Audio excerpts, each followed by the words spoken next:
Is out here doing the Lord's work. Listen, when you're out there, pants down, schlong in hand. Okay. Sir, I'm trying to have a conversation, please. Sir, stay out of my business. This is what happens when you get in my business. America. Yeah, well, he'll kill you. Watch out. I told you. What did I just say? You don't know me. You don't know me like that. You don't know what I know. Welcome to my brain. All are welcome. All are welcome.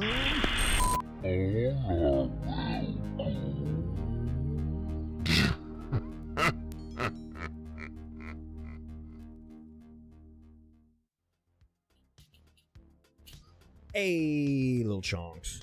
Welcome back to another filthy little chonky stream. We are going to try something different this Wednesday. I know what day it is. I know. Oops. I know what day it is. So we're going to try something a little different. Hold on. I'm distracted. YouTube telling me my bit rate and it should be because it shouldn't, because that would be restream. Usually it tells me my bit rate is too high. Usually I'm too powerful.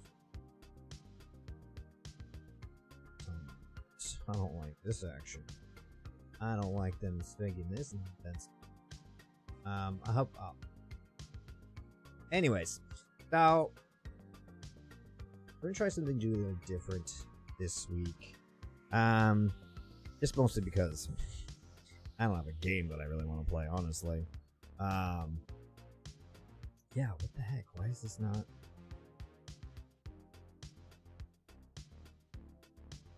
Okay. Oh, fixed itself. Okay. Good. It fixed itself. In the end, that's right. Anyways, yeah, so I'd like to try do a little something different. This is actually going to be a just chatting, relatively, because like I said, there's not really any games I want to play right now. Shoot, can't think and do this. What did I call this? Like I said, making trash, talking trash. Trash, talking trash. So I made some new little overlays, which I will show you, and we'll see if they work or if it destroys my computer, because it has to run on my stupid computer, or my streaming computer. It's not stupid. It's stupid. Doing its best. It's trying its best.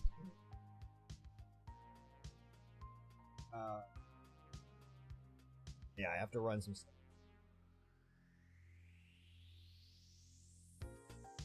So one thing I need to do, that I'm going to attempt to do. Well, now it's running excellent. You know? Thanks. Just had to feel it, you know.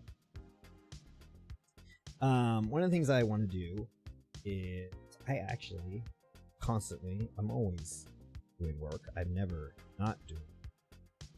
Because I'm an insane person. That's why I started streaming, because I didn't like the fact that I was playing video games and not working at the same time. But anyways, I have some stuff, not like my job stuff, but stuff that I want to do, and so I made this little layout. It's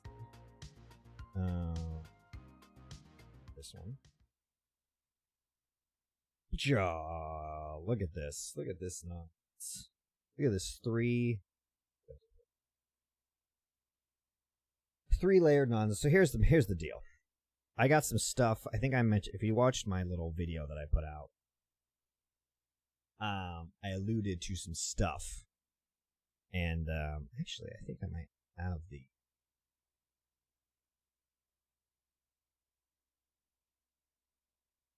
do have the image, probably. Let's just go. Pixel. Got it. There you go. I like that part of my screen you can't see, which my secret stuff over there. No. How far over the slide this to be? Oh wow, it really takes a lot. Okay. We'll keep it all here. You know what I could do? gonna screw me up later, but I could just move my... Yeah, there we go. Now we're cooking with all cylinders. Anyways, yeah, let me see if I can pull up the photo of what I need to. There's a reason for the little empty box, and I'll get to that. I'll get to it. Okay? I'll get to that. All right? Settle down. Settle down. Let's see. It should be saved unless I deleted it. Oh, you know what? It'll be in the video file because it's in the video. That makes sense. See, kids, when you use your brains, there's nothing you can't accomplish. Oh, accidentally dragged the whole file into another file. Scared me. Okay. Assets. Here we go. Open this. I guess just... Here we go. Behold! I really hate this new feature that they have on Windows, the photo viewing thing. Like, when you open it, it, like, puts this little thing right here, and it won't go away unless you somehow magically click in the right spot, which is, like, right around there. It's really annoying. I hate it, because I view photo files. So, anyways, I alluded to this little drawing here in the video that I made. The Christmas one that I talked about. My Christmas taco. And I talked about moving all my channel stuff over here. But one of the things I want to do, definitely will be starting next year, but I may, it depends on how quickly I can finish this all, but I'm going to be doing a little, like, I don't really know what it is. It's kind of like a talk show, not really a talk show, but it's not, I guess it's most kind of like a podcast, but not really I'm not putting it on a podcast, mostly because I don't know how to do that and I don't want to learn. But it's basically just going to be me talking about whatever and anything, because I used to do videos where I would do basically, you know, like whatever's relevant going on, just like every other person, you know. But it's just, I don't know. I kind of get fed up, like, you know, the whole, what was the most recent thing? Pokemon's like cookies and stuff. And, you know, I watch people on YouTube. Not a lot. I don't watch a lot of YouTube just because I would rather work than do stuff. But like the 5 people that I watch, every single one had the video on. And it was just like, they go through the whole, so I was just watching the same stuff over and over again. Just like, which flavor do I want it? So I kind of stopped doing videos like that just because it's just like, you don't need another billionth person to like talk about that. So I'm going to do something that I'm pretty sure I'm going to call it Trash Corner, but I'm a little apprehensive about using that name, mostly just because if you type in Trash Corner in like Google or whatever, there's corner trash, like trash bins for a corner. And so all those pop up. I could put little in front of it, like not little, but lil, like LAL in front of it. And I was thinking of that because then that kind of kills all the other searches. But basically, I built this little scene in the other corner. This is a corner of my room, and another tiny, tiny corner as small as this. I built this whole set. I actually just finished. Yeah, I have like my seat, little trash guy. I built a table like out of a Home Depot bucket and a Domino's pizza box. Like I reinforced it. It's like drilled. It's like an actual table. And then I have like the bamboo like covering like for like fence stuff, and then I have lights, and then I have extra lights that I built like. I'll show you some other time. Crazy like made out of cardboard like mechanics that move. It's really janky, but it actually looks really good. But any hoozles. It's going to be a thing that I'm going to be doing probably weekly, at least starting in the new year. Just shooting how long have I been? Can I say SHIT yet? Probably not, because YouTube will get bad. But just shooting the stuff. And yeah, it's going to be fun. I think it's going to be fun. I just like to try different things. I don't like to do the same. If you haven't noticed, I'm constantly changing. I don't like to do the same things over. Creative wise, like other stuff in my life, I can do the same thing over, but like for whatever reason. But any hoozles, to get back to what I'm doing today, I need to create like logos and stuff for this, like, graphics for, outros, intros, and all that stuff. And so that's what I'm going to do. And I think I've done this before where like, I've just me talking endlessly, a quiet void. I'm gonna try something a little differently, so that's what the little TV thing is. And we'll do like a kind of like a since I just can't do one thing at once, just can't stick to one thing. I'm gonna create something for my other stuff while I talk to you and while I give commentary on videos.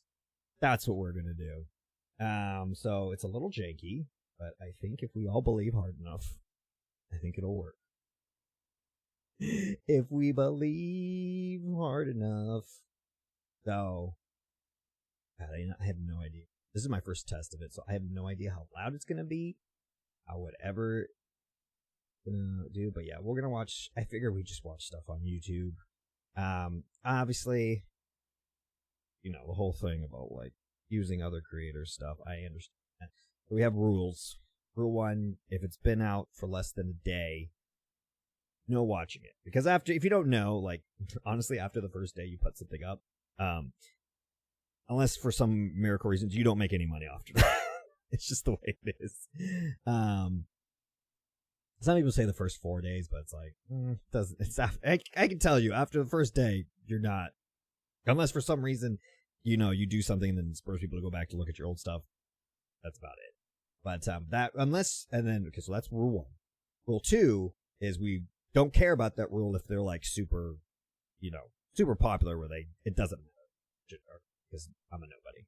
Those are our rules. Good. Got that out of the way. So I did have some stuff. I tried to like what do I even watch on YouTube, really? What do I even watch? I watched some podcasts, but we're not going to watch that. I did find this guy. What was his name? Let me go into history. His name is. I like it. It's better than staring at white. Jimmy Robbins, and he does like these like long form. He does both. He does long form breakdowns of things, mostly like YouTube drama. You know, very stuff that millions of other channels do. But he does a pretty good job, and I like it. He has pretty good editing. He also does like quick. I'm about to make the argument that Logan. Oh God, it's so loud in my ear holes. We're gonna turn that down. I really don't like video. I know they like on YouTube channel you can have where it starts playing a video as soon as you go to their channel. I used to have that on some of mine. I've taken them off everywhere just because like I hate going to a YouTube channel and that exact thing happening. Just blast like I don't want to hear. I don't want to hear that. Anyways, his name is Jimmy Robbins, and he had some stuff, and he's not super popular, but he gets a lot of views. Some of the stuff the videos I want to watch are like 4 days old, 11 days old, so it should be fun. But I also do want to watch some other things. We can watch an Atozy video. Again, he's so big it doesn't matter. And this one's a day old, so we'll just do that. Okay, now we got to make sure that this works. Do this. Oh, and I'll try to get rid of the ads. I have ads. I'm poor and I don't pay. I don't pay. Okay. Now let's see if this will work. Dun dun dun. Will you crash? Will you die? Wow, it has. Oh, right, because the voice meters. This one. Oh, look, it fits. If it fits, it sits. Do not blast. Okay. Is it gonna be real annoying if it's for you guys? Ah, it's so small. You can't even see it. So yeah, we'll be making my trash thing. On top of, I'm going to be stopping and talking through most of this too. We'll see how this goes. I'm not super attached to it, but you know what? We're going to try new things. Ooh, better. Before I get started, for my idea, I did have an idea. I actually didn't have an idea until about a second ago. That's how creativity works. I think for my logo, Which, now that I'm thinking about it, I should have just hand drawn it first and then, you know, bring it in and over, but we don't got time for that. We don't got time for that. I'm probably not even going to finish the logo that I do today. Probably won't even use it, but it'll be a good concept. But my basic idea that I just had literally 2 minutes ago was, since it's trash corner, we'll make like a trash bin as like, I'm just rough blocking. This isn't what I'm going to use. We'll make a trash bin with a lid, and then I think I would like to, this is why I said I should have hand drawn it. I think I would like to put, like, make a custom, like, wiggly font. This is Little Trash Corner. And then make them all, like, solid, bold, like, lines. Like, not quite make it a solid thing, but, like, it'll be made up of bold, solid things. And I can have I have, like, a possum thing. So there could be, I make a little, like, possum silhouette and, like, a whole bunch of, basically, the silhouettes of the words and then random lines and maybe some random things from my set will make up the, you know, trash can. And that's my idea, which again, like I said, I should have just, I should have drawn it out. And I don't have my drawing thing. Like, I do have a computer that I can draw on, but it's my laptop and it's not attached to anything. So we're just gonna go. Hopefully, let's see if this works. This one's, I guess this says arrogant TikToker humbled by flight attendant. Okay. This is the musician Bobby. Jesus. Seconds before she's gonna ruin her image publicly on a plane. Bobby, she's in a music group that was recently nominated for a Grammy, and unfortunately for the entire plane, Bobby felt the need to flex on a bunch of tired travelers. And by not only announcing this, but also making a massive scene on the flight. So after the flight was massively delayed, it was taxiing, but then they had to return to the gate, she decided to go up in the front of the plane and start talking to the entire plane. And this is where this video started, where the flight attendant got onto her. I'm starting right now. I can sit down and I'll sit and wait for it. I'll sit down. The seatbelt signs off. Nobody wants you to sing on a plane. It's pretty simple. I don't understand. Nobody wants you to sing on a plane. Nobody wants to hear you singing. Even if you're famous, which this person, I guess they're nominated for Grammy, but nobody goes there. Even if you're famous, even if you're like the most popular, nobody wants you to sing on a plane. I don't understand why you would ever think that would be the case. I don't understand. Oh, you know what I could do? We could blob brush this. Now we're thinking with all cylinders.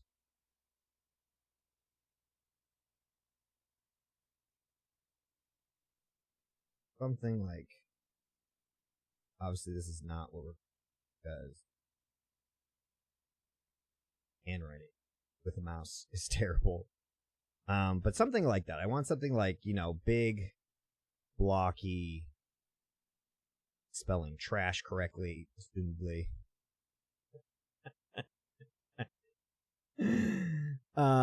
Maybe we'll put little up here again to like fit the space. Corner is going to be hard to fit, and then you have like a little possum dude down here. That's a possum. Don't worry about it. Design. Oops, I hit a button. I shouldn't have.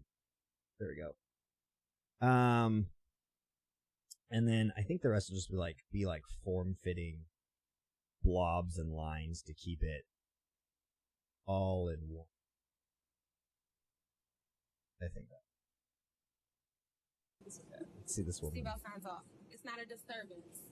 It is a disturbance. It's right here, babe. I am. Have a seat. Okay, so watch me bless him. Oh boy, she's gonna gosh. bless everyone. If only she did so by sitting down and being respectful for the rest of the flight, because that's the real blessing, having a flight without any further delays. So I used to sing on planes a long time ago. I just found out I'm up for 2 Grammys. My very first time, you guys. Oh, I can't stop it with my... That's lame. Oh, I can't use the spacebar on my other keyboard to, like, pause and play like I usually can. Did that become a feature? What the heck? Yeah, it highlights it. It doesn't do it. Alright, well, I'm gonna have to keep my mouse on it. I sing for the Lord, and my song is out on all platforms. It's called "We Can't Forget 'Em." My Look at his face. He's so mad. As he should be. Nobody should be clapping. It's just like, you just want to brag about your Grammy Award. Like, wow, I really need that a validation from strangers who are already on a delayed flight, so I could potentially delay the flight more by being unruly. Good. Good stuff. I'm sure the Lord will love that. I'm sure the Lord loves you being arrogant and only caring about yourself. I'm pretty sure that's what Jesus taught, right? Michael McDonald cleared it. Warren G is on the original record as well. It's with Regulators. I want to share this with you guys. I wanted to do it when I first got on the plane, but Hi, I'm Alex. Hi Oh. guys, I'm Tito. There we go. We'll just pause that. It's gonna get used to. Yeah, I'm just gonna have the mouse like. I was like, I haven't done this in a while. I've gotten to the next status, so Are you able to be quiet? they're enjoying it. So while we're sitting here, could I please? I'm not enjoying it. So I'm asking you, can you be quiet? Okay, well, I find that up. That's a yes or no answer, please. Am I going to go to jail if I don't? Can you please answer my question? You're gonna get Are taken you off a willing to plane be able to be quiet right if you now? I'm don't. doing what the Lord is telling me to do. I'm asking you a question, yes or no. I'm your flight leader. I need you to follow my instructions. Okay. My instructions for you to answer my question. Are you able to Ooh. be quiet? What do you guys think? It's almost like she's asking if anyone else wants to have the flight delayed further. I mean, it's awesome that she's nominated for a Grammy, but why isn't she celebrating this with her family or at the Grammys? Why here? There's a time and place for everything. And in the middle of the flight, after the flight attendant has told you multiple times to just sit in your seat and be quiet, clearly that's not the time. I'm asking you, ma'am. I'm asking you guys. What do you guys think? Okay. Just this. I'm pretty sure this is what God would want. For you to not listen to this man, disrespect him, and then deflect. If Good you're able to stuff. Follow my instruction. You will not be taking this flight. Okay. Are you so that's able what to I be was asking. quiet? If that's the case, then that's fine. If you were the So that's person in yes? charge of it all. I'm your flight leader, yes. If you're the person in charge Okay. of it all, then that's Okay. fine. All right. Thank you. So I'll sing it on the low for y'all.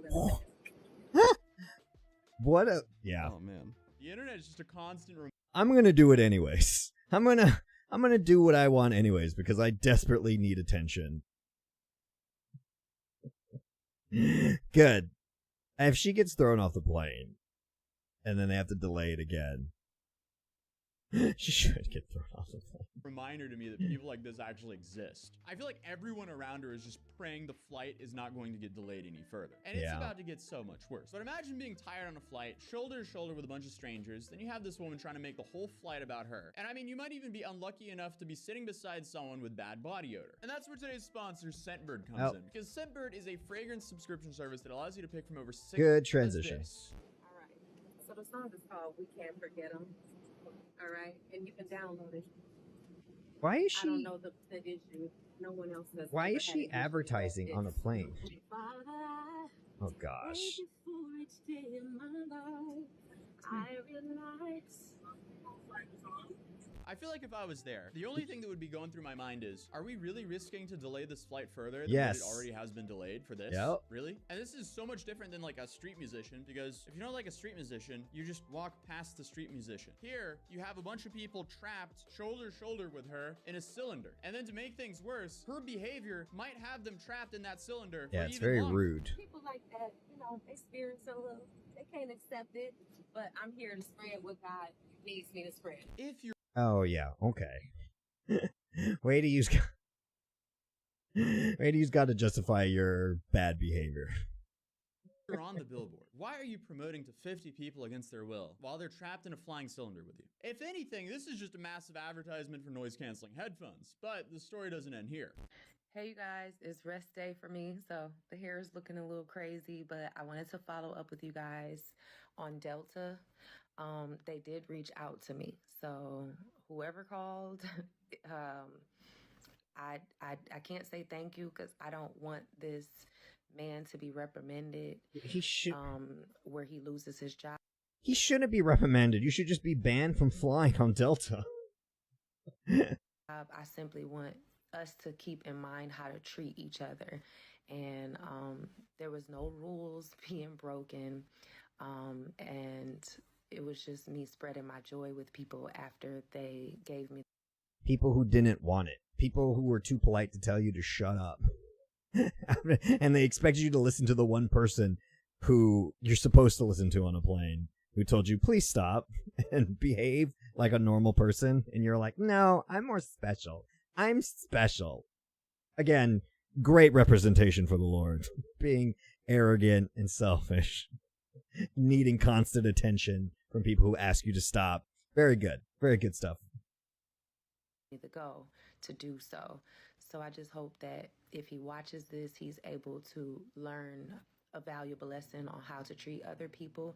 But I just want to say you guys can stop reaching out to Delta. They have apologized, and they shouldn't are have. Fans of They should Maverick not have City. apologized. So the best way you guys can support for condoning me. this Wait, behavior. what? Okay, wait, that was unexpected. The guy who was doing his job, trying to make sure that everyone had a peaceful flight without any disturbances. His job is at risk now? If you want to bless everyone in a flight, bless them with a silent flight. It's wild that we live in this like social media outrage era where a guy can risk losing his job for simply doing it. Isn't his job to make sure everyone is having the best possible flight? And I'm pretty sure that would include not having the entire flight being forced to listen to someone sing that they don't want to hear. So I want to share with you guys my point of view and everything that happened on this flight. Me, So we got on the plane, we all me. boarded, but the music was so loud in the speakers. They were playing top 40 on the speakers, and I had this unction to sing for people because I've sang on a lot of flights before, and I do know the rules from doing that. As I'm sitting in my seat, I'm telling my neighbor, okay, do it when we land. And I was like, yes, well, do it when we land. Everybody's going to be standing up, so the people in the front won't be able to see me, hear me, and there it is. And there it is right there. Everyone needs to see me and needs to hear me. It has nothing to do with the Lord or you being moved. It's all about your ego and you wanting attention and validation. And you're willing to delay the flight twice in order to do that. Again, great representation for the Lord. That's just not what's on my spirit. So if God wants it to happen, it'll happen. I took my pillow, put it on the front of the chair, and I started to go to sleep while we were taxiing. And all of a sudden, they made an announcement and said, we have to go back to the gate. There's a brief maintenance issue. So for those of you with a connection, you have the option to get off or whatever the case may be, but we're EF Ultimate Break. The best way to... No, we're not. No, we're not. I knew instantly that was God. Okay, so she's just deflecting with her beliefs. Everyone is already annoyed because the flight is already delayed. Why make everything about yourself just because you want to brag about your accomplishments and sing? Again, it's not like they can get up and leave. This is the most tone-deaf way to promote your music. How are you this tone-deaf when your entire job is revolved around tones? Now, because I've sang in so many different public places, I've never felt nervous around anyone. But this was God, and I knew it. So, you know, we have revelations, and then we have moments where we feel the presence of God. But to know he came and saw about me right there and was like, he literally was like, I'm going to make this happen. I was nervous. I felt like I wanted to poop my pants. Like, I literally was like shaking. So instantly when it happened and he made the announcement, I knew, since I fly a lot, that we would end up having the opportunity and the freedom to get out of our seats and for our seatbelt sign to be off, and safety would not be a matter. And so I knew I had my audience trapped and there was nothing they could do about it. And that was the moment I knew. There was nothing they could do to stop me, except for the sassy flight attendant who was like, could you not? Could you not? I was just like, okay, this is God. That poor flight attendant. And freaking Delta caving for what? From people complaining about nothing, about a person who nearly got the plane delayed again? I'm just like nervous. So oh my I just gosh. go into prayer and I'm like, Father God, I know that this is you, Lord, so please speak through me. Again, there's a... Also, who is filming? Is this her? Did she put this out? The, like, candid video? Was she hoping something like this would happen? Or is this someone else who posted this, who was sitting right next to her who didn't?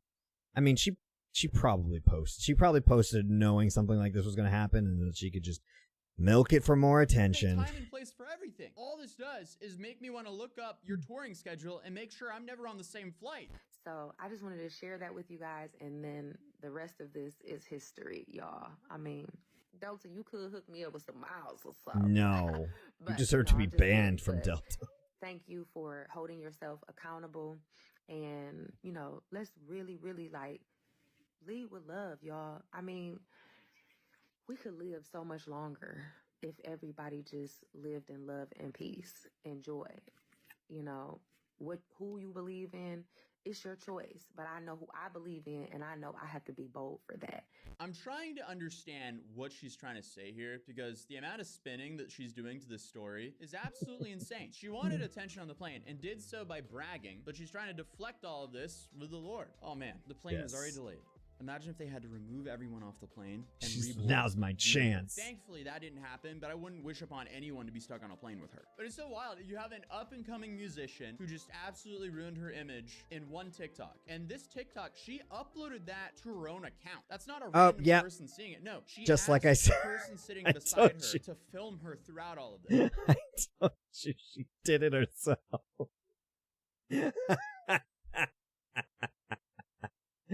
Oh, what is it? Popped up. Of course she did it. Of course she filmed it herself.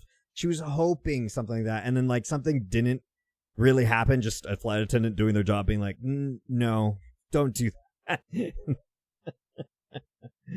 Oh gosh, I wouldn't be surprised if she said her fans were the ones who reached out to Delta. I wouldn't be surprised if it was her who reached out to Delta. That was the whole first video, and then the two others she, I guess, filmed herself and uploaded to her own TikTok account as well. Good, nice. I'm just amazed that people can be this self-obsessed. I'm not. Oh, that happens when you do that. Cool. I'm not.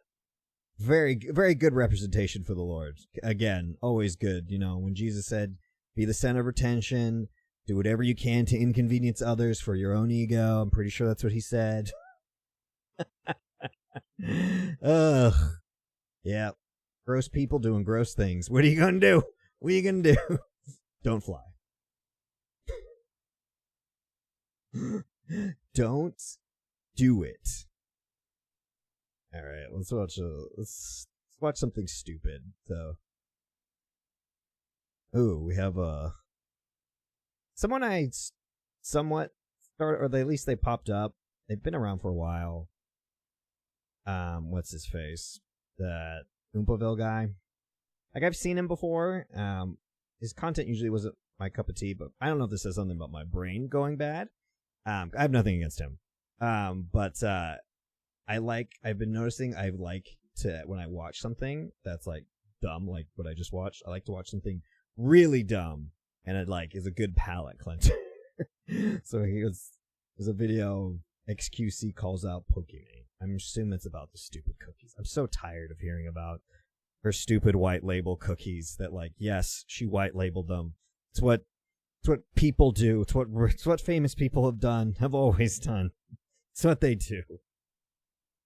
It's what they do. I don't know why we're upset. It's like, I will say though, if you're gonna create a product like that, you gotta either make it so you pretty much just push it all off on the manufacturer and make it affordable, like what are those two idiots that made Prime? You know, the two idiots who made Prime. Where they're like, we made Prime and we came together and we had an idea in my basement. It's like, no, you didn't. No, you didn't. You're so stupid. And people, I mean, I'm not surprised their followers believe it because they're children. But it's like, no, it's made by the same energy company that makes the 3D energy. It's like, no, it was a company that can make a cheap, easy product that's affordable. And they just went to a celebrity and said, hey, can we put your face on this? And they were like, yes, this is a good idea. And everyone makes money. That's why they only own 20% of the company they made, apparently. But anyways, you should do that. Like, that was a smarter move where you just, have a company make everything so that it can be as cheap as possible and as affordable, and you just slap your face on it instead of like she just tried to make more money off it and try to make like I don't know. It should not be that much. It should not be that expensive. It should be exactly the same price as the cookie that she clearly just white labeled. Because then it would have just, but I don't know. She wanted to make a whole thing about it's a health cookie and blah, blah, blah, blah, blah. It's like, no, you didn't. Should have just got a generic cookie, or we did get a generic cookie, and then slapped your face on it. That's all you had to do. That's all you had to do. Anywho, let's hear about Oompaville talking about it. This is Shall we? Hey guys! It's gonna be very loud. Today's video is huge. Kick streamers are an unhinged breed. They Hey, that's exhibit me. the strangest behaviors from That's me. I'm streaming on Kick right now. Does anyone even watch me on Kick? Hey, look, it says there's one viewer watching me on Kick. Hey, one viewer. I need to stream. Like I said, I stream to Twitch, YouTube, and Kick all at once because I have the restream thing. And I can technically stream to 5 places, so I'm really not getting my money's worth. I still need 2. I just don't know. I don't know what other 2 places I should stream. I should stream to. And I'm very busy. And setting it up would be a pain. Anyhoozles. from around the world. And all of these behaviors and habits that these creatures exhibit, they stem from their need for attention. It's an important need, like a sim needs to sleep in a comfortable bed. A kick streamer needs to do something stupid as shit and out of pocket, which the same could be said about most content creators just in general, because we are not good people, and that's true. These are all Sigma males, with one of them in particular's Grindset having fallen to the winter blues. Oh, this is about XQC calls up whatever. Now I'm about to whatever. talk about a guy who Don't just think says about he's it. depressed. Okay, and I'm gonna give you some reasons as to why I think this is kind of funny, and just goes to prove that he's a terrible role model. And it is incredible to me that this man has so much power and so many viewers on Kick. It's incredible. Not necessarily a bad thing, right? It's just like, how did that happen? How did you get there? How did that happen? Aiden Ross is normally Children. Happens with children. You know. If you want a big audience, if you want to make a lot of money, it's just going to cost you all your future relationships with adults. You'll never have them. And you just have to be loud and obnoxious. And it helps if you're a sociopath. That also helps. But yeah, you just got to go for that market, that all important 8 to 14-year-old market. It's a majority of marketing companies spend their money on, is trying to get the 8 to 14-year-olds, because they dictate pretty much majority of our commerce. It's just really weird to think about, but it is what it is. That's why the biggest YouTube channels are all children's channels. someone with an emphasized confidence and cocky attitude. How would you say you're pretty confident? Yeah. Have you always been like that, or has it taken you? Yeah. So yeah, I've moved around my entire life. I've always been talking to people. I've always been very social. So Yeah, because you're 20, yeah. yeah. And it's like insane. Like yeah, hearing him talk is insane. It's like he does not sound 20 at all. Like he's crazy. Yeah, he sounds like an 8-year-old. Who are these people? It's crazy. He doesn't sound like a 20-year-old. No, he sounds like a 10-year-old. Constant. Yeah, I don't know, man. Not the funny thing. I mean, kind of funny. But these guys always end up the same. I've done videos on tons of these guys throughout the years, and it's always the same.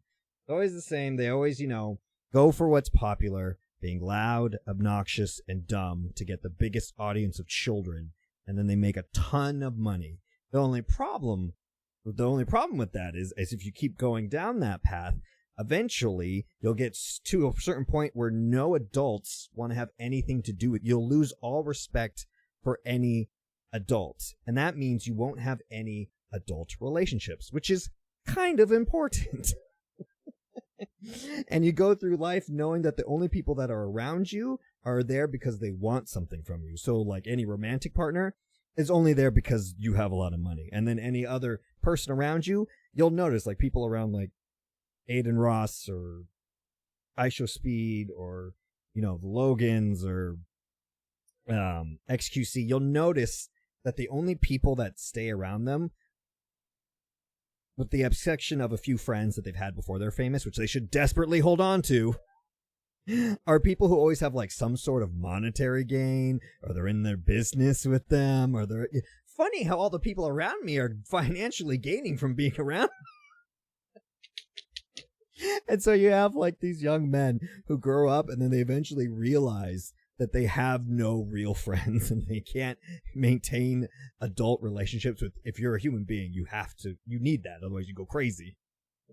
Unless you are a psychopath, like I said. You can make it if you're like the Logans, who are just straight up, so they don't care. They can scam as many people, they can ruin as many lives, they can just flat out lie and do terrible things, and then just like, on to the next thing. So if you're a sociopath, it's a good job, because it's a good line to follow. But I feel like this guy, I don't watch Adin Ross, but from the things I've seen, he doesn't seem like the type to, be okay with not having any real relationships and being alone and realizing that nobody really likes you. Because the other sad thing is the majority of these their fans are children, and so as they grow up, they start to like leave them because they're they turn into functioning adults, and they're like, why am I watching this? And so they have to get new children, and it's just a weird of adult men having to vie for children's attention. It gets weird. And it's not a good thing, and they usually end up very depressed and alone, and, then they make an energy drink, and then they're okay. But yeah, his story is going to be the same as every other one. It kind of reminds me of the old, used to be an old, like, character trope in, like, TV and movies, like The Simpsons, the Krusty the Clown, where it's like there's a child entertainer, but who hates children, but they have to keep doing this because it's the way they make tons of money, and no one around them respects them. It's kind of like these your Adin Rosses, your iShow Speeds, your XQCs, whatever. They're all the same. They all the same. And usually, like I said, if you see who's around them, they usually can't really hold a functioning romantic relationship. Usually the people around them, like their friends, are all just there for monetary gain and will leave them at the drop of any controversy, if you notice. Yeah, I would say I feel bad for them, but you made the deal. You're making millions of dollars, and the deal was you don't get to have any relationships, meaningful connections with other human beings. You should have known the deal before you signed. Nah, if any of them wanted to get out of this, all they had to do was just stop doing what you're doing and just take some time off and reevaluate. But they won't, because they're addicted to the attention and the power. Crazy. The only reason Sad. he's famous is because he collabed with a bunch of cool people. He's confident, headstrong, and extremely... Sorry, guys. I know I'm not really doing any art here if you're even paying attention to what I'm doing over here. The thing I want to do in my head, I can't do it with the mouse. I need to draw it out, and I'm realizing that, and I'm like, okay, what can I do now? Because originally I didn't have an idea, so I was just going to pump out, what I usually do when I design stuff. I usually pump out 4 quick designs, block them out, and then I see one I kind of like, and then just kind of work that one into something that I like. But I really like the idea in my head now, and so I have, the way I do art and work and stuff is once I have an idea, for some reason I can't get rid of it, which is bad sometimes. But this one I want to hand draw it really bad. I need to hand draw it. Or I wish I had on this computer a pen tablet thing, but I can't afford to buy another. I can't afford to buy one of those. I have a laptop that does it for me, but it can't connect to this. Or it probably can, but I can't do it. So if you see me just diddling around over here, that's just me trying to think of something else I can design right now. You know what I could do? I could update all my graphics. That's an idea. Because I switched all my stuff. Like I said, I'm switching all my stuff to this channel. And so, the ends of my shorts and stuff, here. The ends of my shorts are all, go to Chonk Lives, go to like this and that. Here, if you see my shorts, at the end it has this, which it works here. I guess it works here because it's still Chonk Lives. I'm not changing my streaming. It's still going to be Chonk Lives on you just because I went through a lot of work to make all this stuff, and I'm not throwing it away. But there is some, like, I should add Chonky Puffs probably somewhere on here. And then I know it's still Chonk Lives, but I should really just call it Chonky Puffs. You know what? I should change it. But I don't know if Puffs is going to fit, because I made this little TV logo for my Lives things, specifically sized so it fits Lives. Puffs. Oh, it should be fine. Okay, yeah, let's fix that. That's what we're going to do. And we're going to watch this. Extremely stupid. I truly believe that on the other side of the wall, there is some type of being. Or beings. Mm-hmm. Very smart. An Arca. He doesn't sound like a 20-year-old. Like a plaque. There's no wall. Which wall? Like the wall of China? Or maybe I got it confused with another place. In spite of all of this, recently, our boy, Aiden Ross, has talked about how he is struggling with depression and things like that, and his demeanor sort of... What did I say? He's already deleted so soon? He hasn't even made... Did he even get to the part where he runs a crypto scam yet? Has he made a shitty product that nobody likes? My goodness. He's already skipping to the end depressity parts? of changed a little bit, and he's been sad posting on his alt account. Sad posting. Life is the most weird it's ever felt for me right now. Nothing makes sense. I feel nothing. Yeah, that's what happens, because he got famous randomly really quick, and he got the thing that everybody thinks they want and is going to give them purpose in life. They're like, oh, if I have a lot of money and fame, all my problems will go away. But that's not true. If you don't have purpose, having money is not going to do anything, or fame is not going to do anything for you. If you don't have purpose, if you don't have meaningful relationships, you're going to feel hollow and empty. Especially for men. Men really need that purpose one. I mean, the relationship, obviously, having many different types of meaningful relationships is important, but the purpose is really a big one for men. You need to find whatever it is that you like to do, want to do, something that gets you out of bed, whatever it is, you need to find it. And yeah, if you don't have it, you're just going to feel exactly like that, empty and depressed.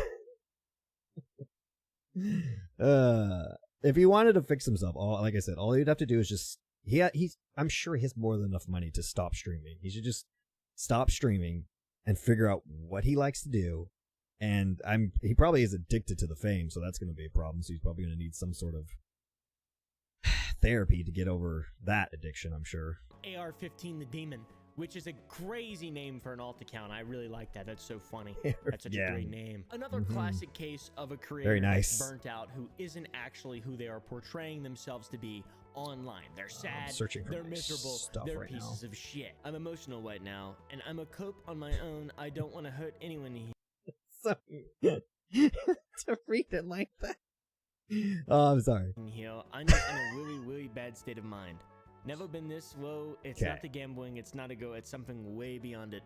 I pay nobody goes through what I'm going through. Last thing I have is genuine people in here, and I'm sorry to you see me like this. I love you, and I won't let this bring me down forever. I'm sorry for not doing well. I'm going to keep fighting, but this shit keeps getting worse. That tweet went viral on November 20th, and that's really sad to me. By the way, right before the holidays, you're going to see a lot of sad boo-boo honey bears, because that's when you realize, like, oh, I haven't made meaningful relationships. Oh, this job I thought that it was everything to me actually doesn't fulfill me. What a shock. But yeah, again, it's hard to feel sorry for people when they're crying in their, endless amounts of money. I am an advocate of men's mental health, And I think that, you know, a lot of people kind of just forget about dudes in general and their mental health, or just say, suck it up, whatever. It's like it's a trope now. It's a thing. It's not groundbreaking for me to say that. But in the case of Adin Ross, it seems kind of asinine. Because if you look up Adin Ross, he's opened up about his past struggles with alcohol and lean. Okay. I let addiction get to me. Hopefully that's not happening again. Andrew Tate pressed him for drinking lean and being a piece of shit. There's a ton of gambling streams where he loses a bunch of money. I mean, we'll get into that in a moment, but this is so fucked up, bro. Oh, yeah. Oh my god, Addiction. man. These are all incredible. It's almost like I'm a prophet. This man is consistently exposing himself to, so it makes sense. Ooh, And little that's the fit. point I'm making. Like, this is not a surprise to me. This is not a surprise. Just because you're a rich, extremely successful person doesn't mean you can't have a terrible bout of depression, especially when you're exposing yourself to bad shit constantly. Should Alcohol, lean, gambling, etc. Should I change the Chonky Puffs? Yeah, because it's an advertisement for my channel. Oh, Chonk Puffs. Oh, I have to put the Y in there. Ooh. Ew, I don't know if I'm going to like that. Oh, are these solid? Oops. Are these solid? Oh, they're solid things. That's not good. Damn it, that's going to change the whole thing. Maybe I can get away with still having this say Chonk Lives, because it's still technically, when like my stream now, like the opening sequence said Chonk Lives. But I think I want to change the overlay that I have for when like the video's playing. I definitely want to change that, like this thing. Yeah, but you're so like, you know, here, this right here. I think I want this to say Chonky Puffs.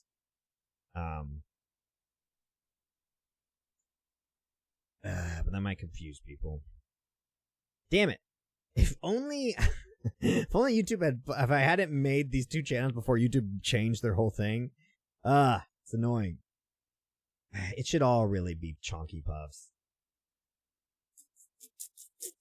It can still remain Chonk Lives, because if you're watching my streams, you're already watching it, so you're not going to.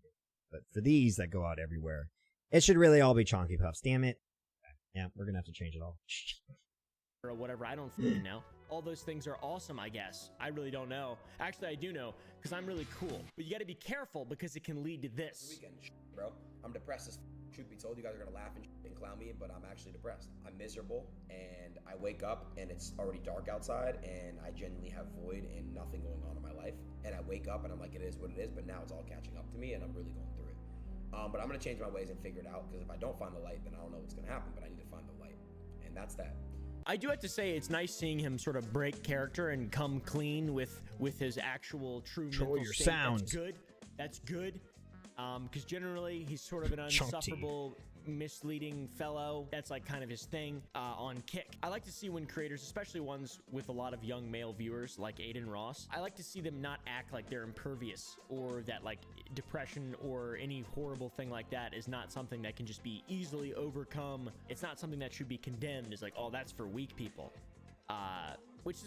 That's cool. It's a very rare W. Very good, awesome, cool W, just in case you didn't know what I was saying. It's a W that he's opening up, not the fact that he's depressed. Although, it makes sense. He did some more tweeting earlier in the month on his second account. He said, "Life is the most weird I've ever felt for me right now. Nothing makes sense. I feel nothing." Stop reading it like that. Yeah, like I said, this isn't new. This isn't groundbreaking. It's just it happens all the time. It happens especially on YouTube. Since the beginning, you get a child audience. This is what happens. It was like, reminds me of those two. I forget their name, but they were like these two. This is a long time ago, or semi long time for internet. A long time ago. There's like the two brothers who were like pranksters. I think they were twins. But they had stupid content that was just like, children for children. It was for children. They were not children. And then as they got into like adult, started getting their later teens, adults, obviously they want what all young men want. They want, the money, and they want, women and all that stuff. that you could slowly see around them. They were, again, only attracting people that wanted money from them. And I remember they had like a big like scandal where they had like a fan meet and greet, and you can just see their souls like when they like be crushed when they realize all their everyone, only people who their only fans that went to go see them were children under 8 years old. And it's like, yeah, that's your entire audience. And the reason they got in trouble is because they like were very like depressed at ease and like dismissive and like not very enthusiastic to meet their fans. They was like, oh, okay, I'll take a picture with you, like, oh, I'll sign, and stuff. And so people got mad at them for like kind of not treating their fans very well. But like I said, it was the whole thing of this, the whole trope of, again, of you're a child's entertainer but you hate children, but you need them to make a lot of money, but no adults respect you. But yeah, it's a cycle. They just get depressed and, usually goes a certain way. Usually goes the way of addiction and, bad road. I don't think men are meant to be happy. We are meant to be the providers, and we are meant to be heroes in this world. We don't have time to willy dwell and cope with shit papa-wee, because our mindset is making sure people are good, and that's it. That's very deep for Not like, really. I mean, that's like a, I don't know, that's very deep though. I mean, that's pretty cool. That's interesting. Life keeps kicking my ass. How do I get this to stop? Stop partaking in demonic behaviors, Aiden Ross. It's pretty easy. Lead a good life. Do good things. There's also clips of him just talking about his depression, and there's a clip of him greening out that I saw yesterday of him just hitting the old ganja, and then just, I mean, like, what? God. Hold on. Facing. Spit to the racing. Every occasion, I see an option on the road blazing. It's starting to make sense, brother. It's starting to make sense. That doesn't heal depression. That doesn't fix you. That doesn't, none of these things. Nope. These are all just band-aids. In that clip, he said that he does toxic, cancerous, and poisonous things to get out of his head. Like it's some kind of weird excuse. Yeah, like I said, he's just gonna go again. It's not a new story. It's the same cycle. It's just gonna. We all know how it's gonna end. And I just feel horrible every day and depressed and all these things, and it's just no way to live. And I'm finally gonna get out of my head and do toxic and cancerous and poisonous things, and I'm gonna change my life today. But I don't know if that's what exactly he meant to say. I think he meant he just distracts himself, and he acknowledges that the distractions that he partakes in are toxic, poisonous, and cancerous, like alcohol, lean, You like my gambling. naming system? I don't It's know. very They're all good. addictive things. This isn't the first time he's been vulnerable. He has kind of a history of this. He talked about the opioid addiction, the lean addiction, and it sounded like a joke to me when I first saw it. I was like, oh, of course he's joking about this now. That's awesome too, because lean is like a meme, right? It's a meme thing. Sipping lean with my homie Patrick outside the Krusty Krab, like that type of shit, But it's bad. A lot of people die. A lot of people die, man. A lot of people die from drugs and alcohol. I know people are like, you're such a pussy bitch because you're homeschooled and you don't drink and you don't do drugs and you're perfect in every way, Mr. Goody Two Shoes. People constantly say that I'm perfect in every way. But like, that's not it. That's true, but it's like, that's not it. It's just bad, man. But yeah, I mean, it's bad in this situation because he's just, like I said, he's just spiraling down because he doesn't, again, have any purpose or drive or meaningful relationships.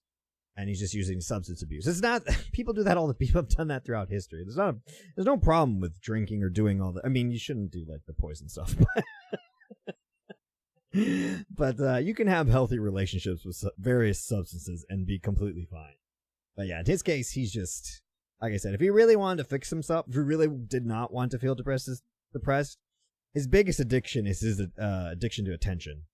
Because he could easily solve a lot of his problems by just not streaming and just stepping away for probably like a year at least from any type of social stuff. And he definitely has the money to do it. So, yeah, he's just not doing it because he's addicted to attention. Shouldn't do drugs, even if they're illegal. And surround yourself with good people. This is something that it seems like Aiden has a problem with. In a YouTube short, he was talking about how he tried reaching out to people when he fell down, but only one person texted him back. But all I know is What did I tell you?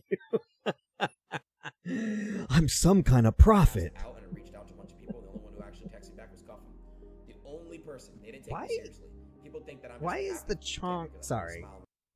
Every time, for some reason, every time I did the chonk, I made it not text anymore. Why did I do that? Oops, I added this. Is this not text? No, it's solid. Why did I do that? What's wrong with me? I didn't do that to the background, did I? Did I? No. Oops. Oh, gosh. Why would I do that? What's wrong with me? Why would I? Oh, my gosh. Okay. Sorry. Laugh all day, right?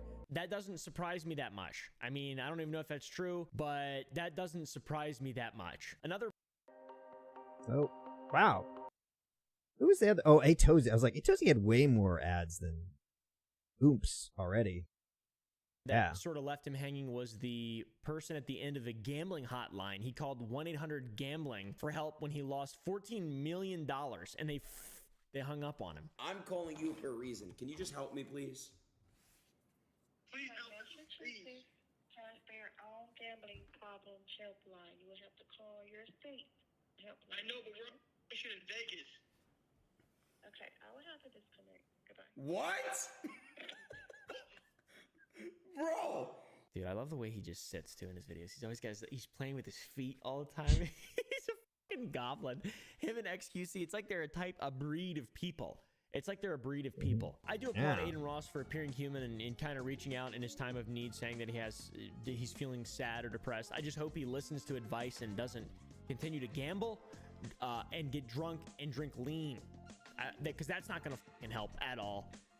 And as you can imagine, the fan reaction to his coming out here is a bit mixed. Mostly people critical of him because he's sort of an idiot. He portrays himself as a dumb person, so no one's really going to feel sympathetic. Well, that is, except for these people who do, in fact, feel sympathetic. Hate to see it. I hope you work through your troubles. Love you, bro. Usually it's other, like, YouTube channels or people who are heavily... Want clout, yeah. profiting off of him. I'm not really sure. I don't know if I see this as karma for poor behavior. I mean, recently he was just fat shaming some random gals he saw online, which is that's a little rude. Super cool. To be honest. Your guys' combined weight is 600 pounds. You fat whales. I don't give a flying. Don't disrespect me or my mother. You deserve to be smacked. You deserve to be fucking punched, slapped, thrown around. All right, settle down now. Lift you. Watch what you say about me or my mom. I do like the spit, to be honest. That went pretty hard. The spit at the end, but at the same time, that's just like sort of uncalled for, man. That's just sort of uncalled for. I tell you what, though, if someone ever it's very said stable negative about my mother, I don't know what I would do. I don't really care that much when people say things that are negative. It doesn't bother me all that much. My mama said, I'm gonna have to beat your ass. What do you guys think? Does he deserve the sympathy? I feel like he's a human being, and he deserves everyone's respect to at least the degree of his own health and mental well-being. But beyond that, I don't really fucking know. I don't know. I'm not an arbiter of ethics and morals. I do think he's a fucking goober, though. I mean, that guy's a goober. In other kick news, we got XQC and also... Oh, right. We clicked on this video because it was the stupid cookie thing. A kick streamer, but she is a streamer, and this does involve something that happened recently. Those cookies, remember that cookie? She'd been in hot water. Pokemon been in hot water with lunch mining cookies. Covered it on the damn channel, and whether or not you think she deserved the backlash, it is up to each individual person. I personally think that the Broke Boy statement was disrespectful, but also a little bit makes sense as a joke. And making fun of the pores is usually frowned upon. Kellogg executive. This is a grassroots cookie with gluten-free ingredients and also vitamin D for you inside face loser incels, etc. That was what bothered me when they verbatim said that in their advertising. They didn't. I'm fucking making shit up. I'm lying right now, but that's what kind of happened, to be honest. And it caused hot water. All right, and the whole vitamin D thing is a massive scam. Pokimane, a very large creator with a very large and rabid vapid fan base. Yep. Large and rabid fan base. I'm not sure they're vapid. She made a cookie. People got mad because they said she was just drop shipping an existing cookie, and then she countered. Well, she was white labeling. this a little different than drop shipping. Said that it wasn't any more expensive, so it doesn't matter. But in reality, the serving size and ounces served for each cookie is it's Okay. like 3 times more expensive, or a little over 2 times more expensive for hers. 2 times. Versus the pre-existing cookie found at Costco. Shit. I'm grabbing the wrong Criticism mouse. resulted, and then she called everyone broke, all the haters and broke boys. It's 4 bags. That's $7 a bag. Why is there? I Oh, know, it's higher. I know math is hard when you're an idiot, but She always does this. you're a broke boy. She always puts her foot in her own mouth. I forget I watched a video about someone did like, I don't know why I watched it. I guess I watch a lot of stuff just on my second stream where I half watch.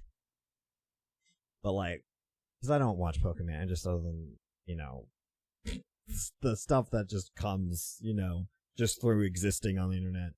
And like, one of the things is like, oh, she's just, you know, outspoken. And I'm like, yeah, she is outspoken, but I think her biggest problem, on top of, there's nothing wrong with being outspoken, but her biggest problem is she's just very socially inept. And just doesn't, is very bad at communicating, which is funny, because that's all she does for her job. Yeah, she just constantly, like, makes everything she does worse. Because she can't help but not say something, but then she cannot communicate effectively with other human beings. Just say so. Anyways.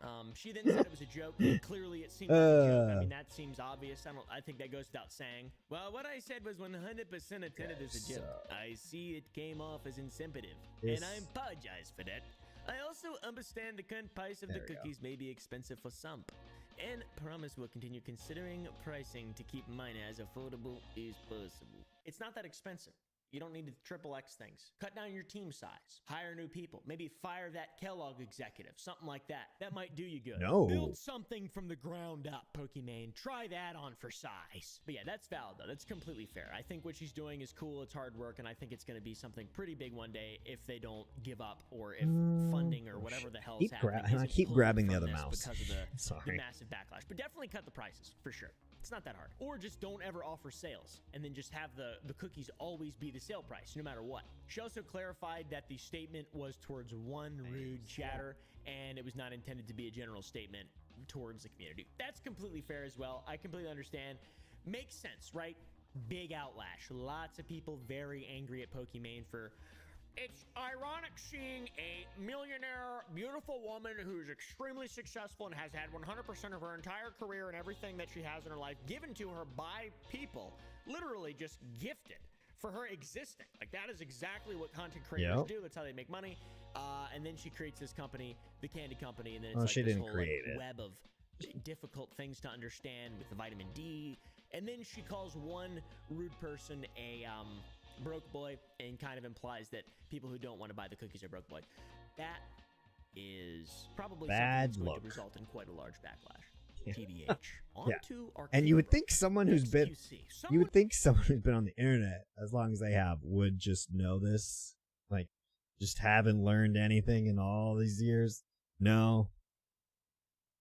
Just grow as a person. No. Okay. Who is no stranger to great levels of backlash resulting from saying stupid things online. And he was watching Pokimane's situation and he was commentating, okay? He said, I think, by the way, I'm not sure. By a ratio of people who were exposed to the news, she got less flack for flexing on somebody broke as a millionaire, right? In public than I did for flexing on another multimillionaire with a fucking watch in private. That's insane. This is him relating what happened to her at that time to what happened to him at the time where he flexed a watch to H3H3. He showed a $450,000 watch to Ethan Klein. He said, and don't forget, I got your whole house on my wrist. That is cringe. I mean, it's baller. It's not really baller. It's really sad. Again, a lot of times when people like this, when they get like criticized for anything, they'll just be like, well, at least I make a whole bunch of money. It's like, okay, you say that as you sit there sad and alone, contemplating dark things. That's cool, I guess, right? Like, he's just sitting on the floor with no, he's just sitting on the, he's wearing like a, I don't really understand. That doesn't make a lot of sense to me. It makes me irate. Who knows if that's true? Did he actually get more hate than Pokimane? And why the f is it a competition to see who gets really rich Oh person? my XQC gosh. obviously has a lot of money. There's He has these so much hidden house on his stupid wrist. things right here. Guy who's just stupid versus millionaire woman who just has like a lot. She like lies to people a little bit and appears very disingenuous. I don't see how the that would happen to XQC is worse, to be honest. Not to side with Pokimane because I'm fairly unbiased in the situation. I think the vitamin D thing is, I mean, from certain perspectives, stupid, unforgivable, and ridiculous. Like if I did that shit, I would never let myself live it down. Genuinely, it's so embarrassing. But on that same side, her whole new brand she just created was Drug Through the Mud, and now she's the topic of conversation for saying that. One person in her chat is a broke. Like, it seems like there's a lot more misunderstanding in the Pokimane situation. There's a lot less that should have been said about that. A lot less backlash. And then it's definitely worse than the backlash that this man got for his watch post. What the f does he expect, though? I mean, realistically, of course, if anything, he should have worse hate. Because he's like genuinely instigating it. Pokimane is making a product and trying to do her best, albeit she's doing a terrible job of marketing this to normal, regular people, the people who buy the product, and then teaming up with I don't even know, dude. The Kellogg person. Come on.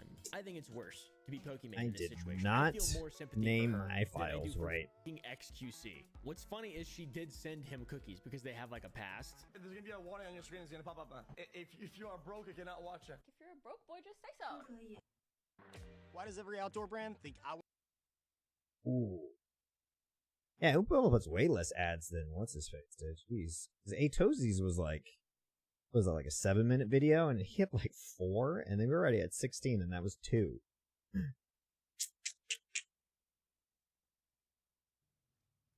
Oh, cool packaging. Wait.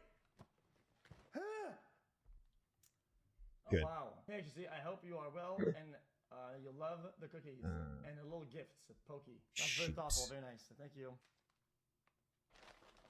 2 cookie bags.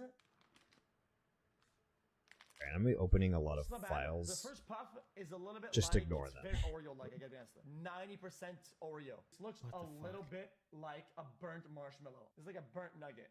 I will give it a go. Ready? Fuck. I think feedback is very important, okay? It's not hurtful. It's not bad, okay? It has pros. It has cons, okay? They're a little bit, 30% airy. The initial taste doesn't taste like much. The taste kicks in.